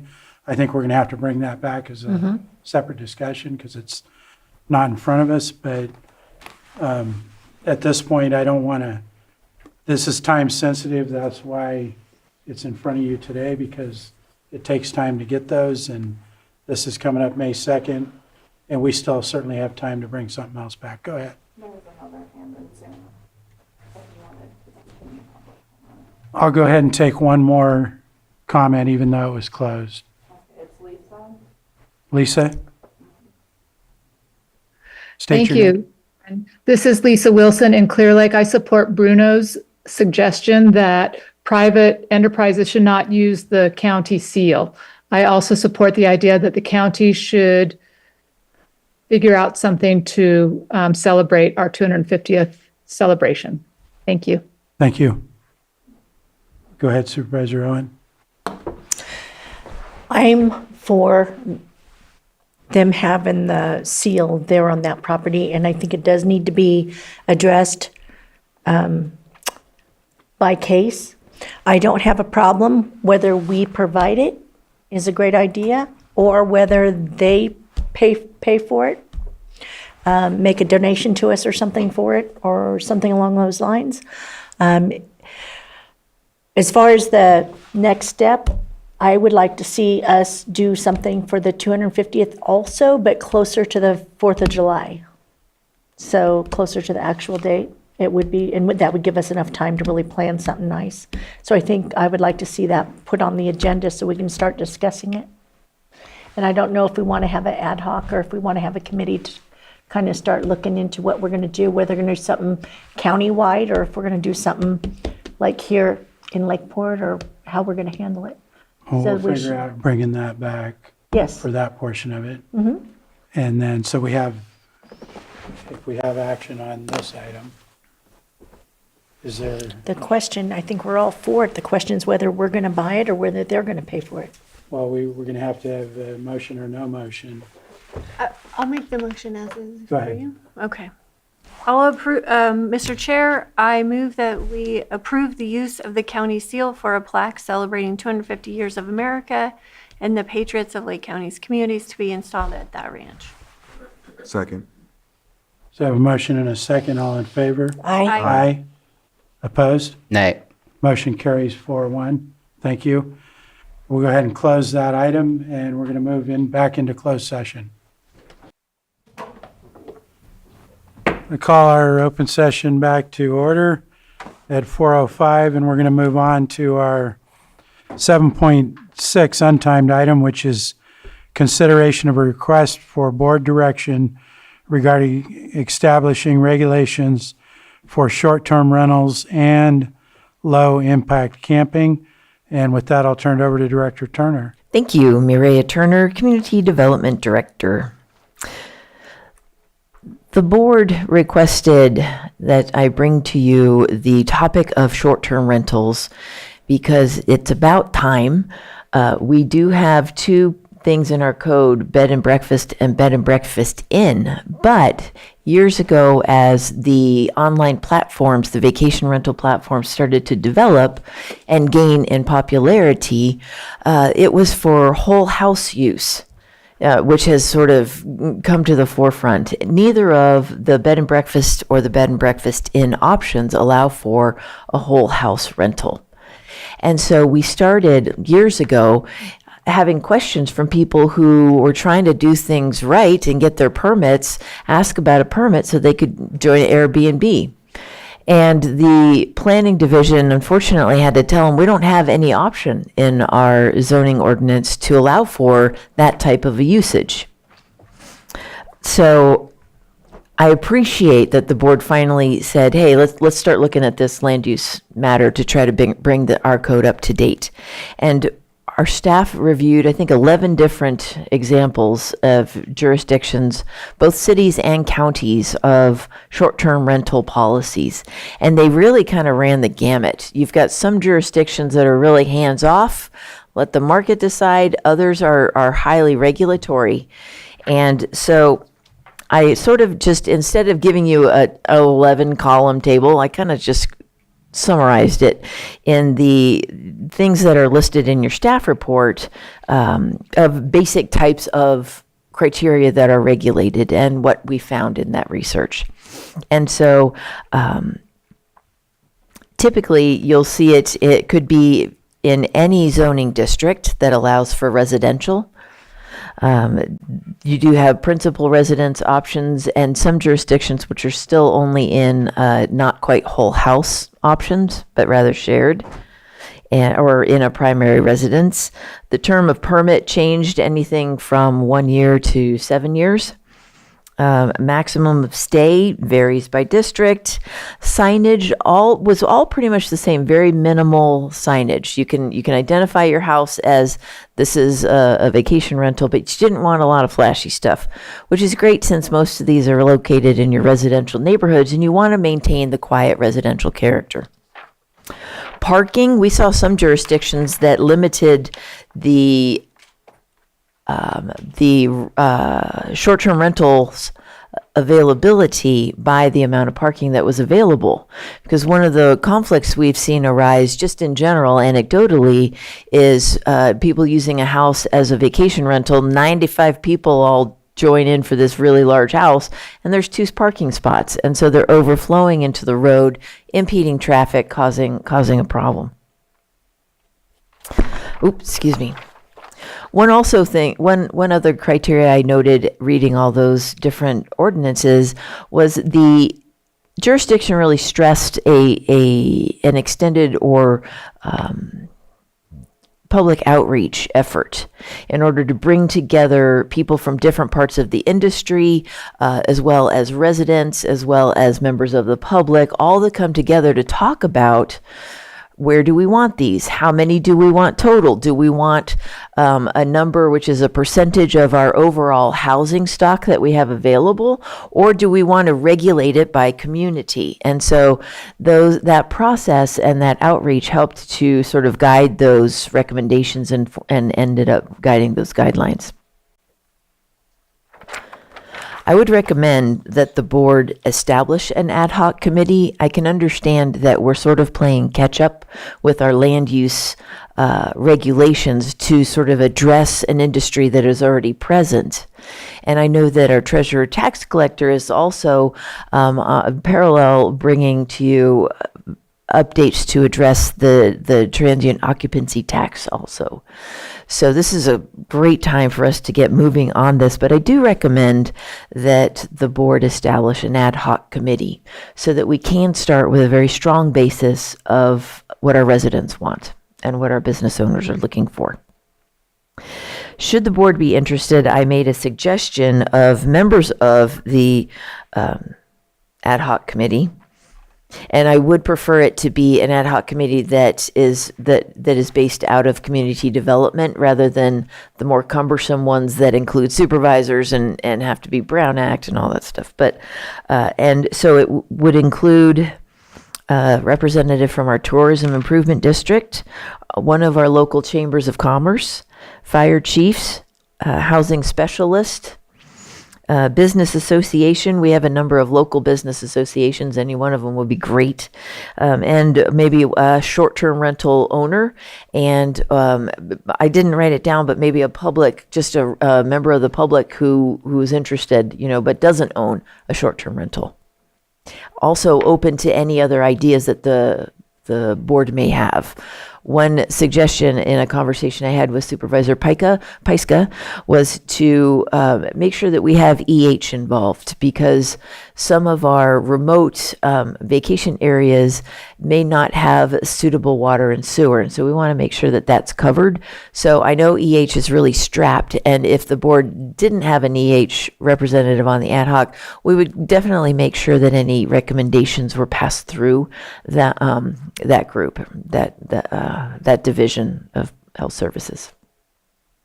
So I welcome board input on this as far as two things I'm interested in: yes or no on ad hoc, and if yes, are there any categories I may have missed? And then secondarily, a timeline, because as you know, we are ramping up again to a pretty intense period as we finish our Lake County 2050 general plan. We anticipate the public document release either end of this week or beginning of next week, with the public review period, which includes all of those LAPAC, GPAC, and Municipal Advisory Committee meetings in March and April. And I'll hand it back to you for your input. Okay, I believe Supervisor Pyska was first. Very happy to see this. Thank you very much. And for me, the timeline, I'm happy waiting until summer, which is what it looks like your recommendation is. So the ad hoc committee would look at both the ordinance for the camping and short-term rental, correct? Actually, I had two different ad hoc committees in mind. We can combine them if you like, but some of the low-impact camping is really not relevant to the short-term rentals, whereas those are in homes. Low-impact camping, as I'll describe on the second part of this item, looks pretty different. Okay. It might be the same partners, though. Some of them would overlap, yeah. Yeah. And so if the board would like me to just synthesize them into one ad hoc, but I'm happy to do that. I'm fine with one and if it makes it easier for everyone involved. Okay. But I think we really need to lead with the ad hoc, the success. So, I mean, I know there's lots of ordinances out there, but every community is different. And our county is different than every other county. So I think making the success of these ordinances are going to be community-based, because I have a short-term rental 2 doors down. I don't have a single problem with them. I never have, but I could see where there are problems arise. I also use short-term rentals all over the country, all over the world all the time. It's a really great way to travel. So we need to have an ordinance that works with the people that live in all of our neighborhoods. And so it's a great way to start. So that's just my thought. I'm fine with waiting till summer when you have some more availability. I think for ease, one committee can look at both ordinances. And I don't think environmental health is necessarily needs to be part of it.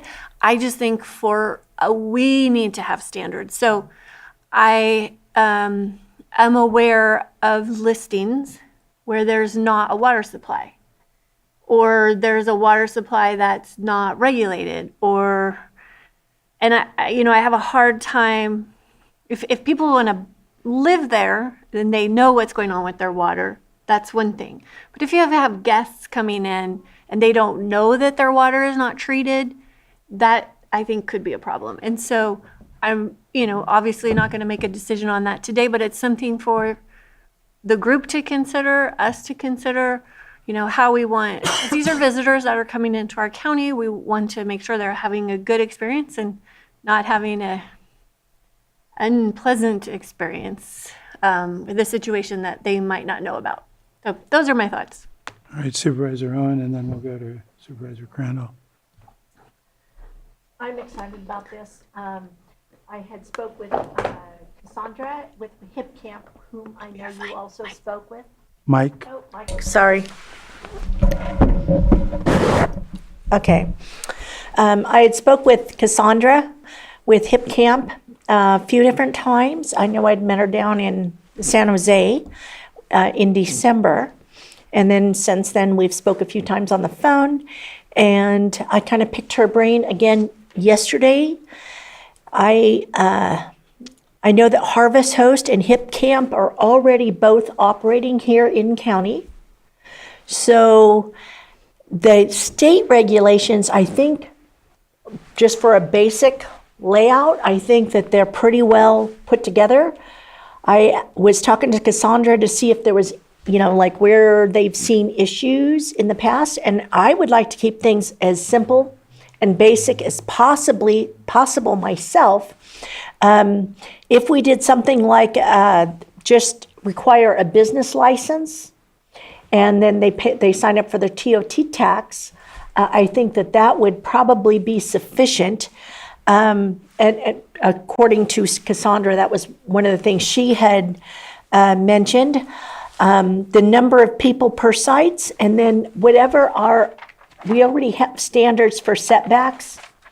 Actually, Cassandra is online, and she was going to speak to the next portion of this item, okay, which is the okay. low-impact camping. Okay, okay. I'll get to that in just a moment. Oh, okay. She had said, but I wasn't sure if she was still online because I didn't see her come up.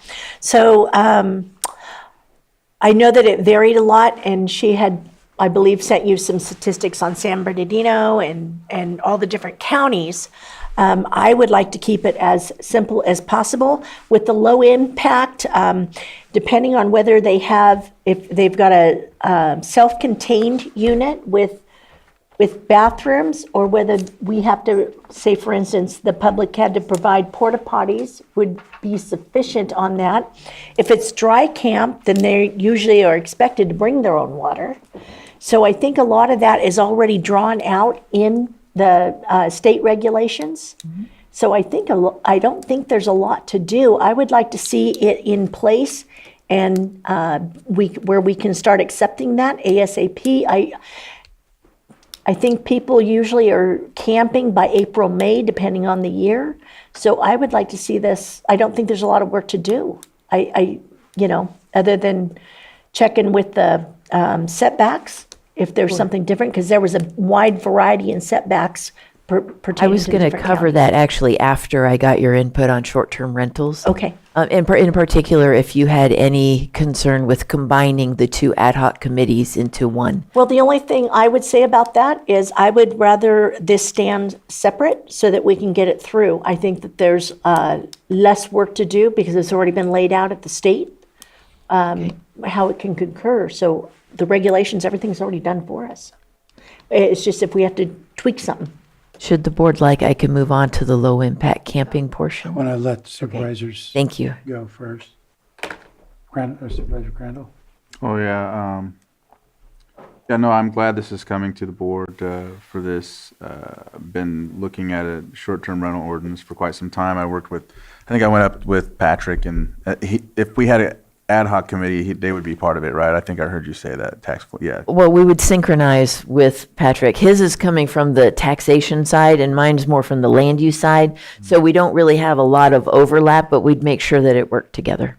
Yeah, in one ordinance anyhow, so it's important. And we've looked at, I think a couple years back I met with, it was Granicus, I think it was. What was the other group called that we had? Ooh. We had OpenGov, but what was the one With before? Deckert's Technologies, I think, also was working with that, which the tax collector brought on board. And those are the ones that actually started showing you the statistics about how many active short-term rentals we do have in the county. Yeah, and so that's what they showed, was the amount that we had, the amount that were active, and then the amount that more than likely weren't paying any types of taxes or fees or anything like that. So I think it's something I don't want to rush anything, but I mean, I think we've needed this for quite some time, but I don't want to rush it and then it gets stuck again. So however we need to do it, I'm in favor of doing it. and helping. Right. I have, go ahead. Supervisor Crandall, or I mean, okay. I have one more kind of reason I'd like to see this not combined, to be able to speed it up. I do have a project that's coming forward that is, no, it's probably going to be too big to fit in here, because this one, I think, caps it at 9 or 12 spaces, 9 spaces, where the other one is like 104, and that would be the Langtree, and that would be short-term rentals, but they're kind of on a time crunch for funding reasons. We are processing their permit. Yes, Thank you. absolutely. All right, I'm going to hold my comments for now. You go ahead and move on to the Okay. next portion. So Part B, low impact camping. Assembly Bill 518 became law in 2025. The goal is to offer a lower impact camping experience that would then be exempt from a number of the special occupancy park requirements, which the state had been hearing from constituents was cost prohibitive. And so this is a great opportunity for an existing vineyard manager, orchard manager, an agriculturally used property, a remote property like rural lands or timber preserve zone property, to have a no more than 9 site camping site. It can be anywhere from 1 to 9. The parcel where it's located can be no less than 2 acres in size, so 2 acres or larger, and each acre would allow you a campsite. So a 2-acre property would only allow for 2 campsites, but 3, 4, 5, 6, 7, 8, 9, maxing at 9, and then so on for the larger properties, still maxing at 9. Of those properties, or of the 9 campsites, no more than 4 could be occupied by an RV, but the others could be glamping, tent camping, things like that. The law itself is not mandatory that jurisdictions enact this, but it gave the jurisdictions an opportunity to create a framework with baseline regulations that it was spelled out, and which I included in the staff report. Additional restrictions could be applied should the jurisdiction feel it's necessary. And let's see. Oh, and so I did attend the webinar led by Hip Camp. That was just one of the proponents. And Cassandra Vasilakis is present online to help fill out any gaps or answer questions the board may have. So if the board is interested, which it sounds like, in enacting this option for our folks, then the same questions or direction would be appreciated, either the same ad hoc and also timeline, given the significant activities we have going on already in CDD. Bring it back to supervisors, and go ahead, Supervisor Sabatier. So I may be a odd man out here. We just had a conversation earlier that we are hopefully going to have before the end of the month, if not early March. We still have ag road standards. We still have cannabis. We still have 25th.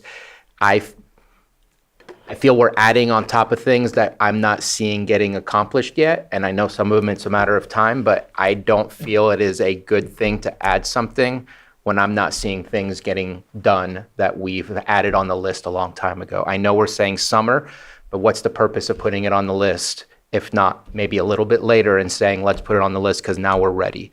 And so I think that while some individuals may have some issues with individual situations with Airbnbs, I don't think it's a tragedy what's happening out there right now, and it's not like we're stopping people from being able to do their stuff, and we shouldn't be. Just because we shouldn't get in the way at this moment in time. If somebody wants to rent their house, I don't think there's anything that says that you can't. Just because it doesn't say that you can doesn't necessarily mean that you can't. We can get to that later when we're ready. For the low impact camping, I'm very interested. Again, when and where and how, I would love, as Supervisor Owen mentioned, just the simplest process of just saying, yes, we're doing AB 5, sorry, it's not right. 518. 518. And then maybe a little bit later, we can say, here are some of the additional restrictions based on what we've learned that we want to go ahead and apply as a regulation for it. But at this moment in time, especially with our last conversation that we had and prior conversations that we've had, I don't know why we're adding more to the list when I'm not seeing the list diminishing. And I feel I just had this conversation with Greg Folsom, and he said something to me a long time ago when I was a council member. I don't understand capacity. And I'm thinking that at this moment in time, as a board, we don't understand capacity if we are going to keep adding more when we are not checking things off the list. And I don't want to do that to you. I don't want to do that to your department. In fact, I'm a little sad in how much work you've already done, because I don't feel that that direction was directly provided to bring this back. Maybe I live in a different world and I understood something else. But the amount of work that's gone into this when there's so many other things that we're trying to get accomplished is, I think we need to slow down and we need to check things off the list before we extend the list further. And I think that might be an old pen, Supervisor Ryan, or is that? I did put it back up, but go ahead and take her Go ahead, first. Supervisor Pyska. We did ask for this because we have compliance issues. We have one counter on the third floor giving folks information that is very different than another counter on the second floor giving folks information. And so we did give direction to Director Turner to help us make sure that we are we're not that we are consistent, and having a short-term ordinance brings that consistency, because there are pretty serious inconsistencies right now. And, we do need to wait until she does have capacity. And if that's this summer, it's the summer. If it gets pushed, it gets pushed. But we do need to put it on the list, fully understanding it's not at the top of the list. So that's where I am. And I think, I'm super excited about low impact camping. I've also had some really great experiences camping out on cattle ranches and doing all kinds of really fun things that you can't do without this type of ordinance. However, I've accidentally also gotten into a camping situation in a paper subdivision in the middle of nowhere. And I don't think that that's what we want either. So, the thing that I said to Cassandra when I had a call with her is, let's make it the easiest way that we can to have an ordinance where people can comply. And I think that's what I hear from my colleagues too, is we don't want to make this difficult, we want to make this easy. But that does not go without increasing your workload. And so I really feel like we need to put this on the list. It is not at the top, it's closer to the bottom, and when we have capacity, we can move forward. But we do have to be realistic about capacity.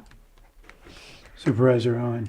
I was just going to ask if it would be possible to adopt the state's version so that we can get going, and then deal with any changes at a later time. It's already written out there as far as removing the garbage, et cetera, how many acres. I could see us maybe moving it from 2 to 5 at a later time, but for right now, and it already has 200-foot setbacks from residents. So there's a lot of information in there already. The work's been done for us.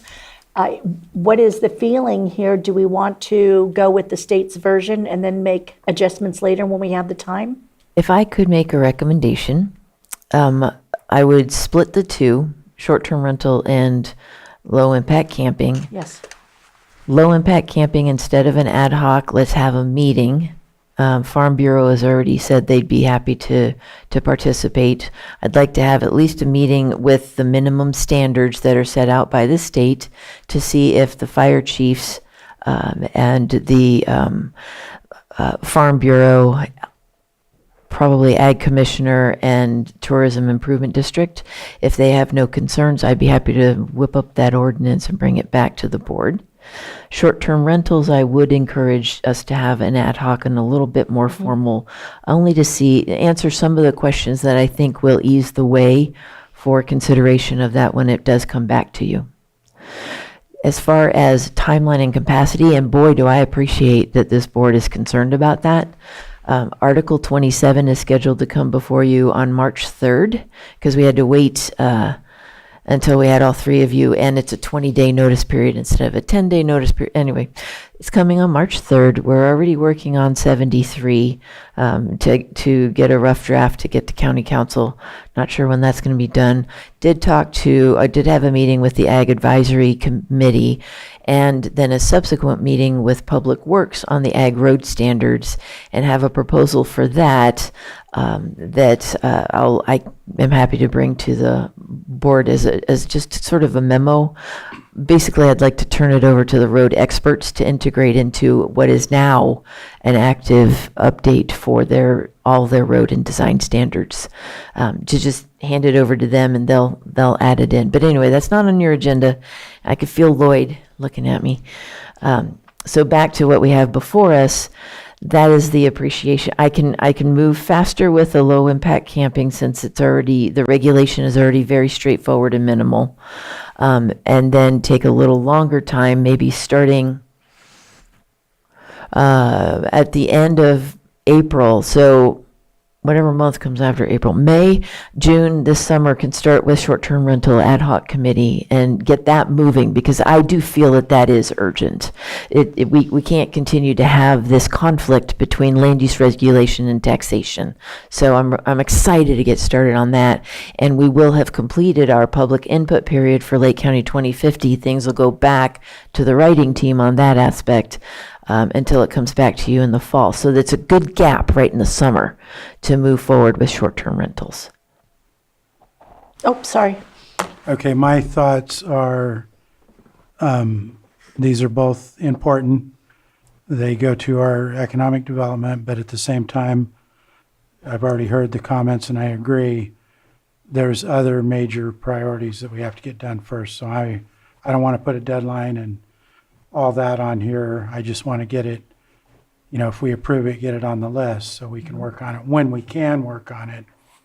I also think that I'm not in favor of combining the two, because I think the low impact camping is much, much easier, as has already been said, to deal with. So I don't want to tie that part of it up with the short-term rental, because I think there's going to be a lot more complexities with that one and a lot more public weigh in. I think this other one's a lot easier. So that's where I sit on, separating them out, and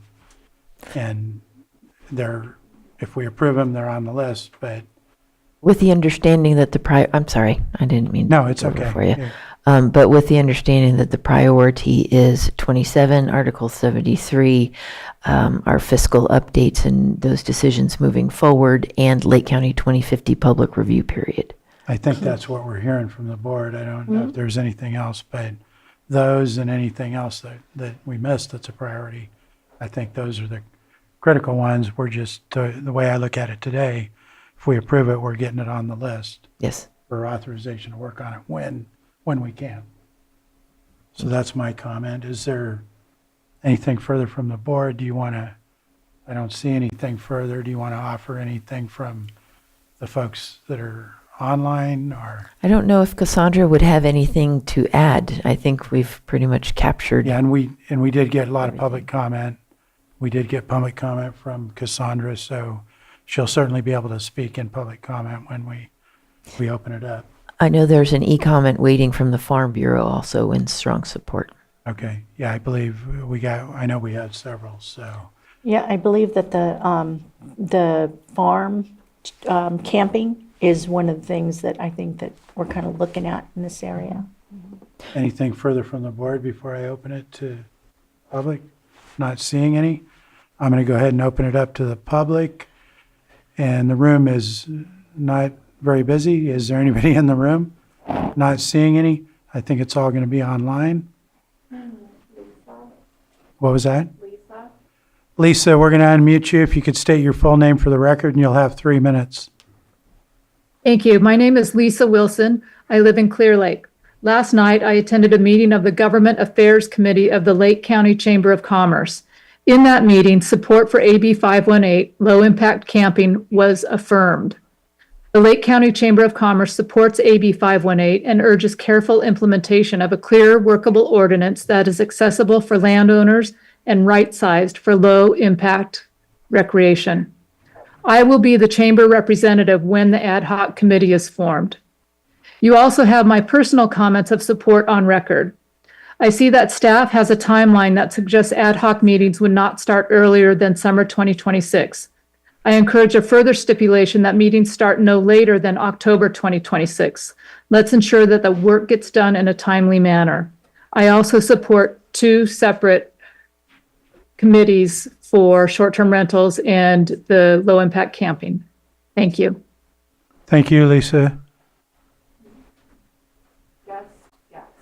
Guest, if you could state your name for the record, and you'll have 3 minutes. Thank you, Mr. Chair. Angela Amaral. I have to agree with Supervisor Crandall that this is long overdue. Also have to agree with Supervisor Sabatier on capacity, and with Supervisor Pyska that some communities have different views. Living in an area that does not allow for commercial uses, there have been several instances of residents opposing short-term rentals in our area. Local zoning in some areas do consider short-term rentals a commercial use, and this has split court decisions on this topic. As Supervisor Owen suggested, maybe a business license requirement may satisfy this. Another issue could be that the insurance coverage, standard homeowner policy coverage for short-term rental uses sometimes often exclude short-term rentals, so that's something that also needs to be looked at. I would like to ask that if there are any desires, I know it's going to be it sounds like it's going to be a meeting and not an ad hoc committee, but I would like communication with local communities that have CCNRs be considered as well, because this will affect us. And so if there's any desire to either add a position for a HOA, POA representative, there's several in the county. I don't know how the other ones are dealing with it, but I know the issues that we're having. So I'd just like to put that out there. Thank you. Thank you.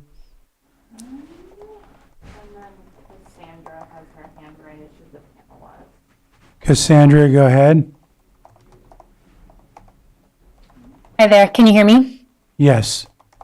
Fantastic. Thank you so much for the opportunity to comment on this item. My name is Cassandra Pren-Vasilikis. I support government and community relations at HipCamp.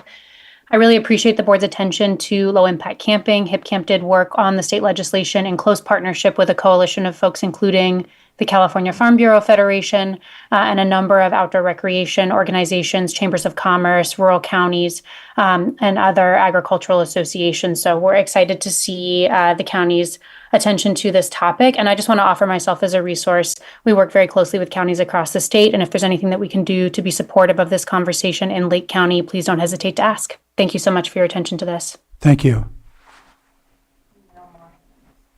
No more hands. I'm going to go ahead and close public comment and bring it back to the board. Doesn't appear we have anything further from the board. Do we have direction? I would like to actually volunteer if you want somebody, if you need some help with this.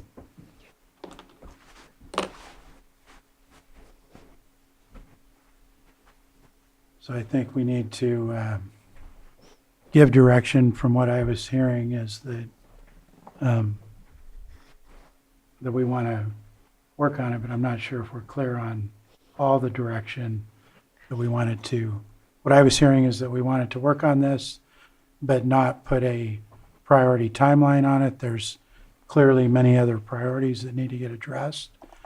It sounded like we had consensus to split these apart, to work on them two different parts. Am I missing anything? Nope. No. Do you have questions on what? Would you like me to tell you what I think you told me? Yes. Just make sure I got it? Yeah. Okay, we're separating short-term rentals and low-impact camping. We'll establish an ad hoc committee for short-term rentals. We will have maybe a meeting with some people for the low-impact camping. They're both a priority, and we will work on them as we can probably the low impact camping will come back to you sooner, because that's probably going to require less public outreach, and then work on them as we can, which is me working on them, because I won't have staff do it. And as we can, given the priorities that we do have in existence, which is our fiscal situation and the Article 72, Article 73, and Lake County 2050 public review period process. I think that's the direction, and I'm not hearing any other correction. Go ahead, Mr. County Counsel. Thank you, Mr. Chair. So your board may want to clarify for Director Turner here, as far as the ad hoc committee for the short-term rental, if your board approves the proposed membership that was referenced in the memo for that ad hoc committee. That would be the TID, a representative, and a local chamber, fire chiefs, a housing specialist. I was thinking somebody from the COC. A local business association, a short-term rental owner, and a member of the public. I think there was also a request for HOAs because they're having issues in some of them apparently. Is that something you're willing to? I can add an HOA representative, sure. What's the thinking on the COC? We don't.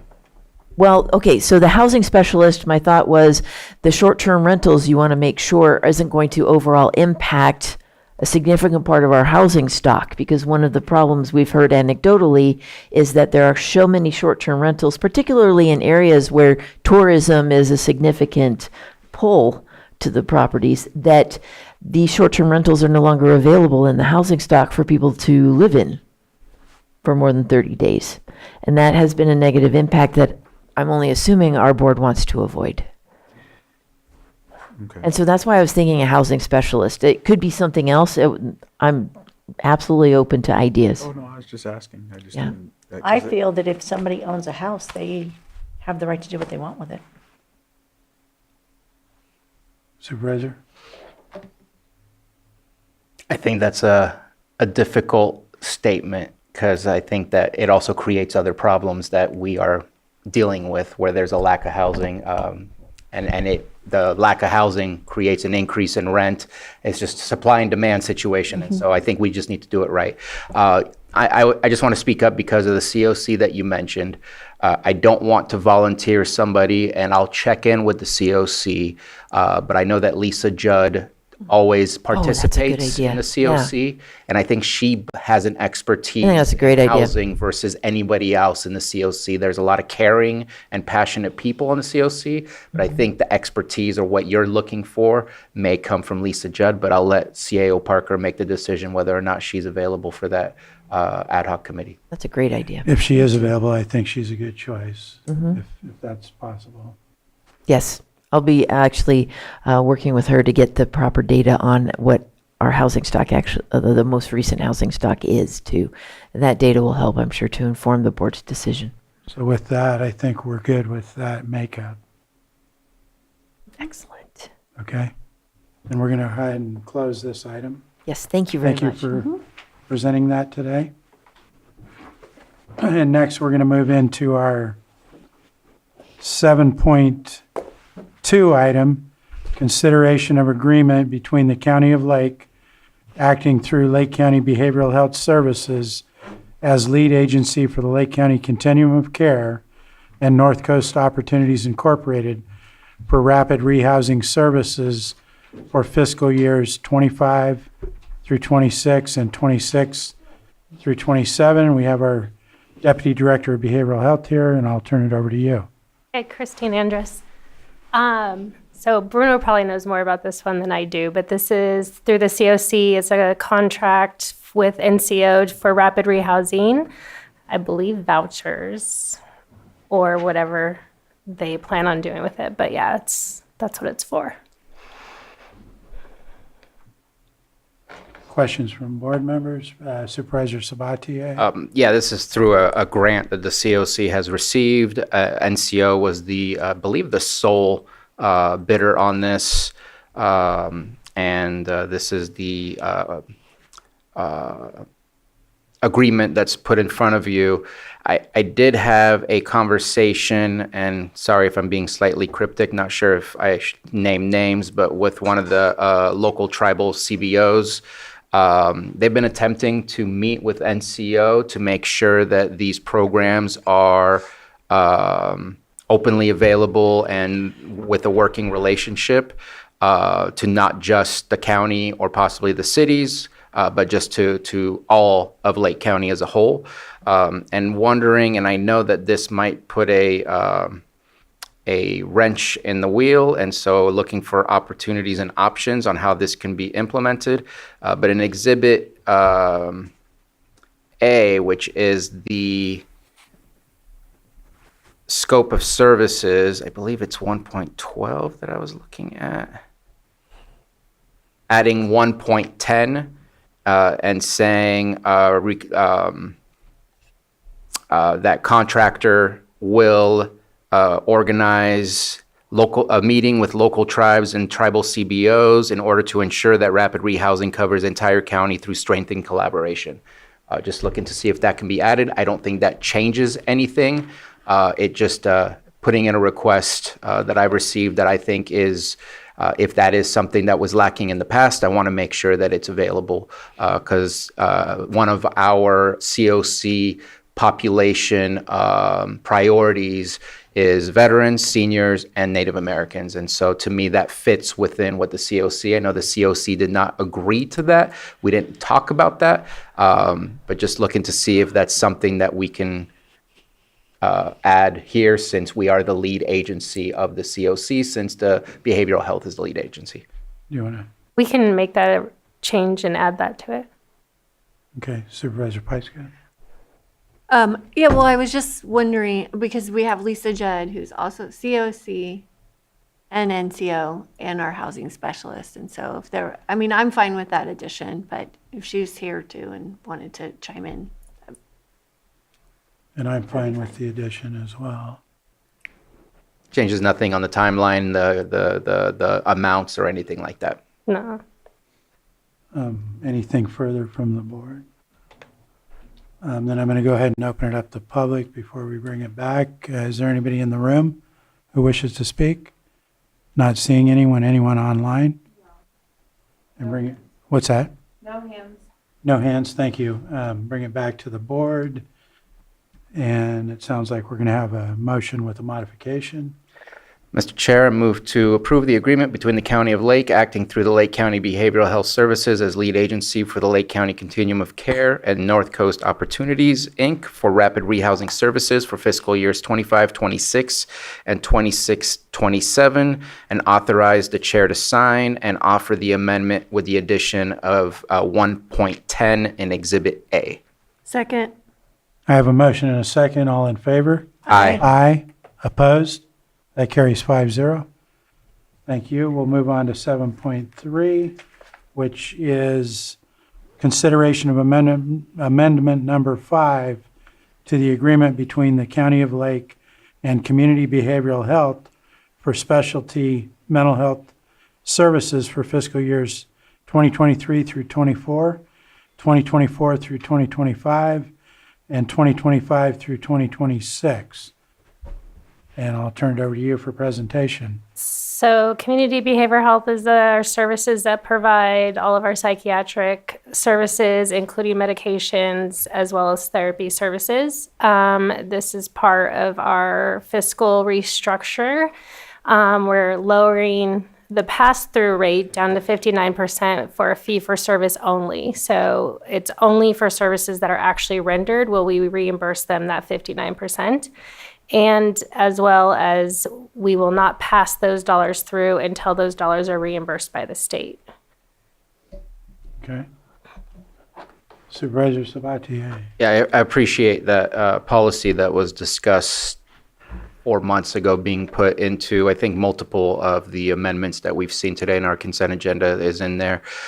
For this one, I've had some concerns on the cost because I know that is still 33% coming out of what we have that we receive either through mental health, MHSA, or through realignment. I don't know the exact bucket it comes out of, but 33% of that comes from our dollars. And that large number is just concerning to me. And also, and I appreciate that there is a license agreement. But at the same time, in reading it, and I'm wondering if maybe Mr. Guintavano can speak to it. I know that you did sign it, but there's certain sections of the license agreement where I get a little concerned as to the way we're treating community behavioral health feels a little too much and too close to the way we treat employees. And I know PERS is very particular. So in there, it basically says that they may be able to access the internet or networks as long as they follow the policies. It doesn't say they will, but it says they may, that there will be simple furnishings provided. And all of that I feel is like in that really gray area where I'm just, again, still concerned about this contract. So I appreciate the changes that were made. I do want to at least make that statement. And I'd love to hear from Mr. Guintavano, but at this point, I don't believe that I'm going to be I will not be in support of this amendment. County Council? Thank you, Mr. Chair. So typically, and this is what I'm looking for now. It's a pretty large contract as far as the initial contract's concerned. That's what I'm looking for. The template provision calling for or recognizing that the independent contractor status, I see it here, section 17 of the initial contract, and I don't believe that's been amended. That specifically identifies the contractor as an independent contractor, as an employee. That is, however, in saying that, that is one factor among several other factors, and some of which Supervisor Sabatier brought up in making a determination on whether or not a contractor, in effect, would be is a true independent contractor or functions more on the employment side of the relationship. But Section 17 of the initial contract does expressly recognize amongst the parties that this is not an employment relationship, it's an independent contractor relationship, and staff can work with the contractor to ensure that more measures are taken so that it would not trend towards an employment relationship. And that goes to what Supervisor Sabatier has raised regarding office space, for instance. Don't know if that's the type of arrangement that we have here under the license, and the extent of which certain access provisions. Don't know if staff may be able to, or behavioral health staff may be able to explain more of the arrangement that they would have, that they anticipate to have with this contractor under this proposed license. We do have a license agreement that we just recently put into play. It's still circulating, getting signatures on it. So I'm not sure if that comes to the board or not. But we did the county, we got one from, I think Steven sent us a copy of one and we went off of that one. Yeah, I believe that's what's on the attachment, the shared space license agreement. Okay, there is one there. Okay. That's the one I was looking at. Yeah. Anything further? And again, apologize for the extra comment. I know it says the term is from September 25th through June 30th for the license agreement. This contract, I believe, started in September of 2023, if I'm correct. Wondering if the term needs to be backdated to that to cover our liability for the use of the building since then, because I know it says that at the bottom where it says this agreement is subject to and incorporates blah, blah, blah, parties dated August 23rd, 2023. But at the top, it only seems to show like it's for this fiscal year, and just kind of wondering if actually it says September 1st. So maybe it was a typo and it needs to be 2023. I think because we just did it and just implemented it, we started it with this date, but. Okay. Anything further from the board? I don't believe I opened this to public yet, did I? Is there anybody in the room? Not seeing any? No hands. No hands, so I'll close public comment and bring it back to the board for possible action. Mr. Chair, I move that we approve Amendment Number 5 to the agreement between the County of Lake and Community Behavioral Health for the provision of specialty mental health services for fiscal years 2023 to 24 through 2025 to 26, which transitions the compensation methodology to a fee-for-service reimbursement model at 59% of Department of Healthcare Services published Medi-Cal rates effective September 1st, 2025, increases the contract maximum by $9 million for a new total not to exceed amount of $24,600,000 and authorize the chair to sign. I have a motion.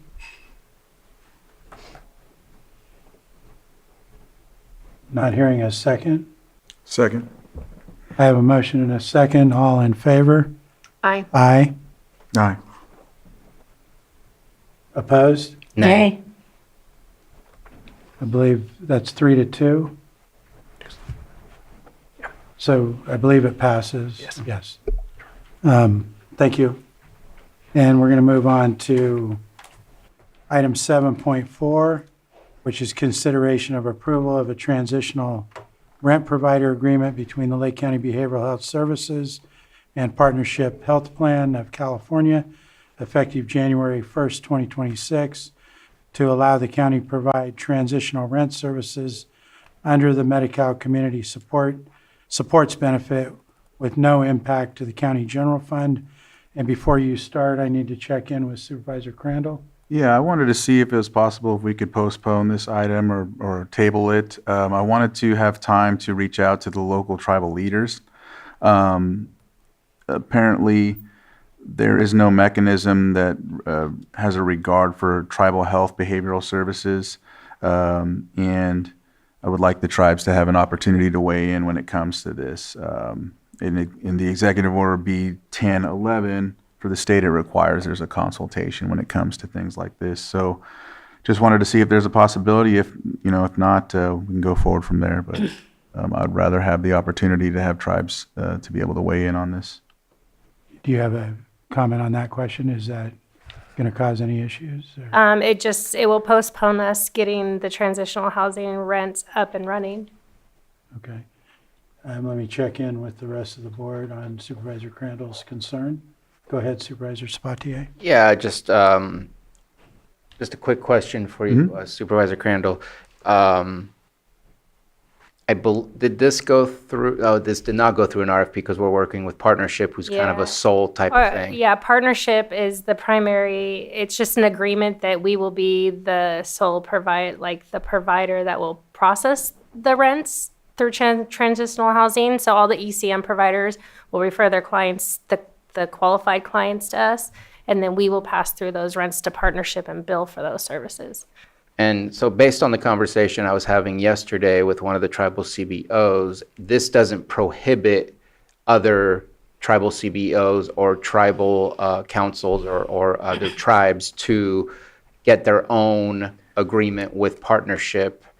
This does not, and I got an answer from behavioral health about this, that it doesn't, we're not the pipeline for this program. We're just one of the providers of the program, but there is the availability for other providers of that program. Am I correct on that? So the confusing part is we are the provider for the actual dollar amount. We don't have to be the provider for the ECM portion and the navigation portion. So they are assigned a case manager to navigate that housing process, but we are the actual ones who will pass through those dollars.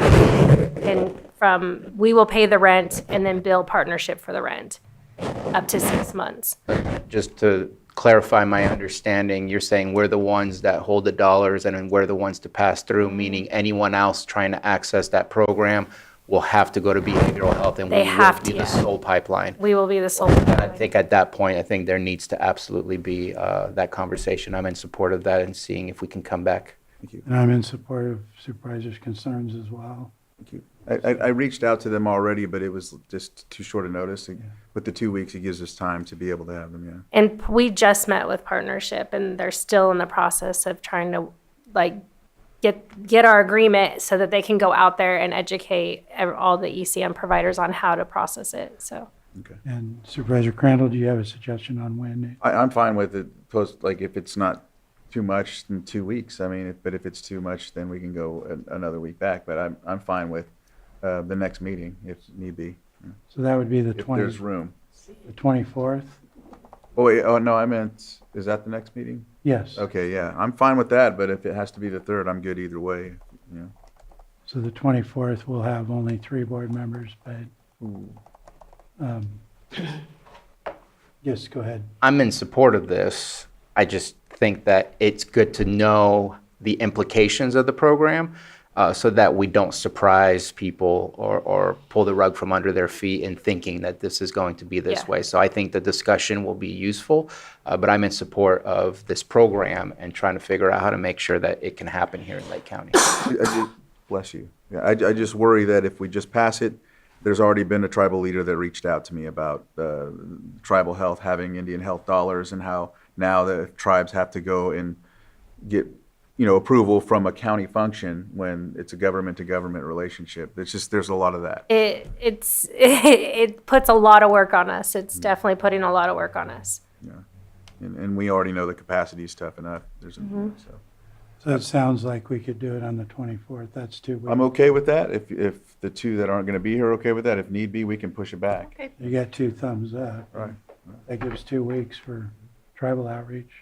I would also say it also slightly depends, I guess, on how the conversation goes. If there's some controversy between how we're planning to move forward or if there's a smooth road ahead. I'm not saying that would tell me to vote no, but I think I would rather figure out how to solve what the controversy is and figure out how to get on common ground rather than push something through. So I think it depends how the conversation goes. Yeah, so we can check that and try. If it doesn't work, we can move it further out. Okay. Yeah. We'll do that. All right? Thank you. Thank you. Thank you. Oh, hang on, I got to open it to public, right? Oh, that's right. Yeah.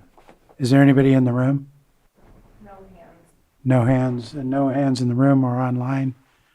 I bring it back to the board, and I think we have consensus. So we'll conclude this item. Thank you. Thank you. And I do need to go back to our 10 a.m. Item 8. And was there any report out of closed session? Supervisor Pyska? Sorry. No action taken. Okay, no action out of closed session. That item is now officially closed. And I'm going to move on to, I believe this is our last item, which is supervisor reports. Is that correct? We have nothing else missing. That is correct. Okay, who would like to start? I will forego my report for today since we've lost everybody and it's 5 p.m. Okay, anybody else? I can go ahead and start. So tomorrow I believe I have the animal control oversight. On Thursday, I'm going to be working on some energy policy prior to our ad hoc meeting on Friday, as well as Coast Guard Station. I've got some work to do on that. I'm hoping on Friday, along with the ad hoc committee, I'd like to get into a county tour for one of the agencies here, one of the departments. And I think that's it until the weekend. Thank you. Oh, nope, I have math on Thursday night. It was just down for the 12th math meeting. Thank you. Go to Supervisor Crandall. Did you have anything today? I'm going to forego it. Forego? Yeah. Supervisor Pyska? Sure, why not? Let's see, tomorrow I have a meeting with the other home hardening pilots, NCO monthly check-in. Our BVAC meeting, I think, is getting canceled, but I haven't seen a notice go out yet, so Nor have I. we need to follow up on We need to that. follow up. So it was a posting issue. Space Committee meeting Thursday morning, Fire Safe Council meeting, agenda review, resilient communities. I think our rec agency is not happening as regularly scheduled because it's going to happen at the end of the month. Okay. Do you remember that? I don't have it down as this week, so. It's on my recurring, but I think we pushed it for the stakeholder meeting that we'll have at the end of the month. Friday, I don't think we're doing feeding partner meetings anymore, are we? They're just still on our calendar. Okay. Then we have an ad hoc energy committee meeting. I have a meeting with CSAC ANR chairs and staff.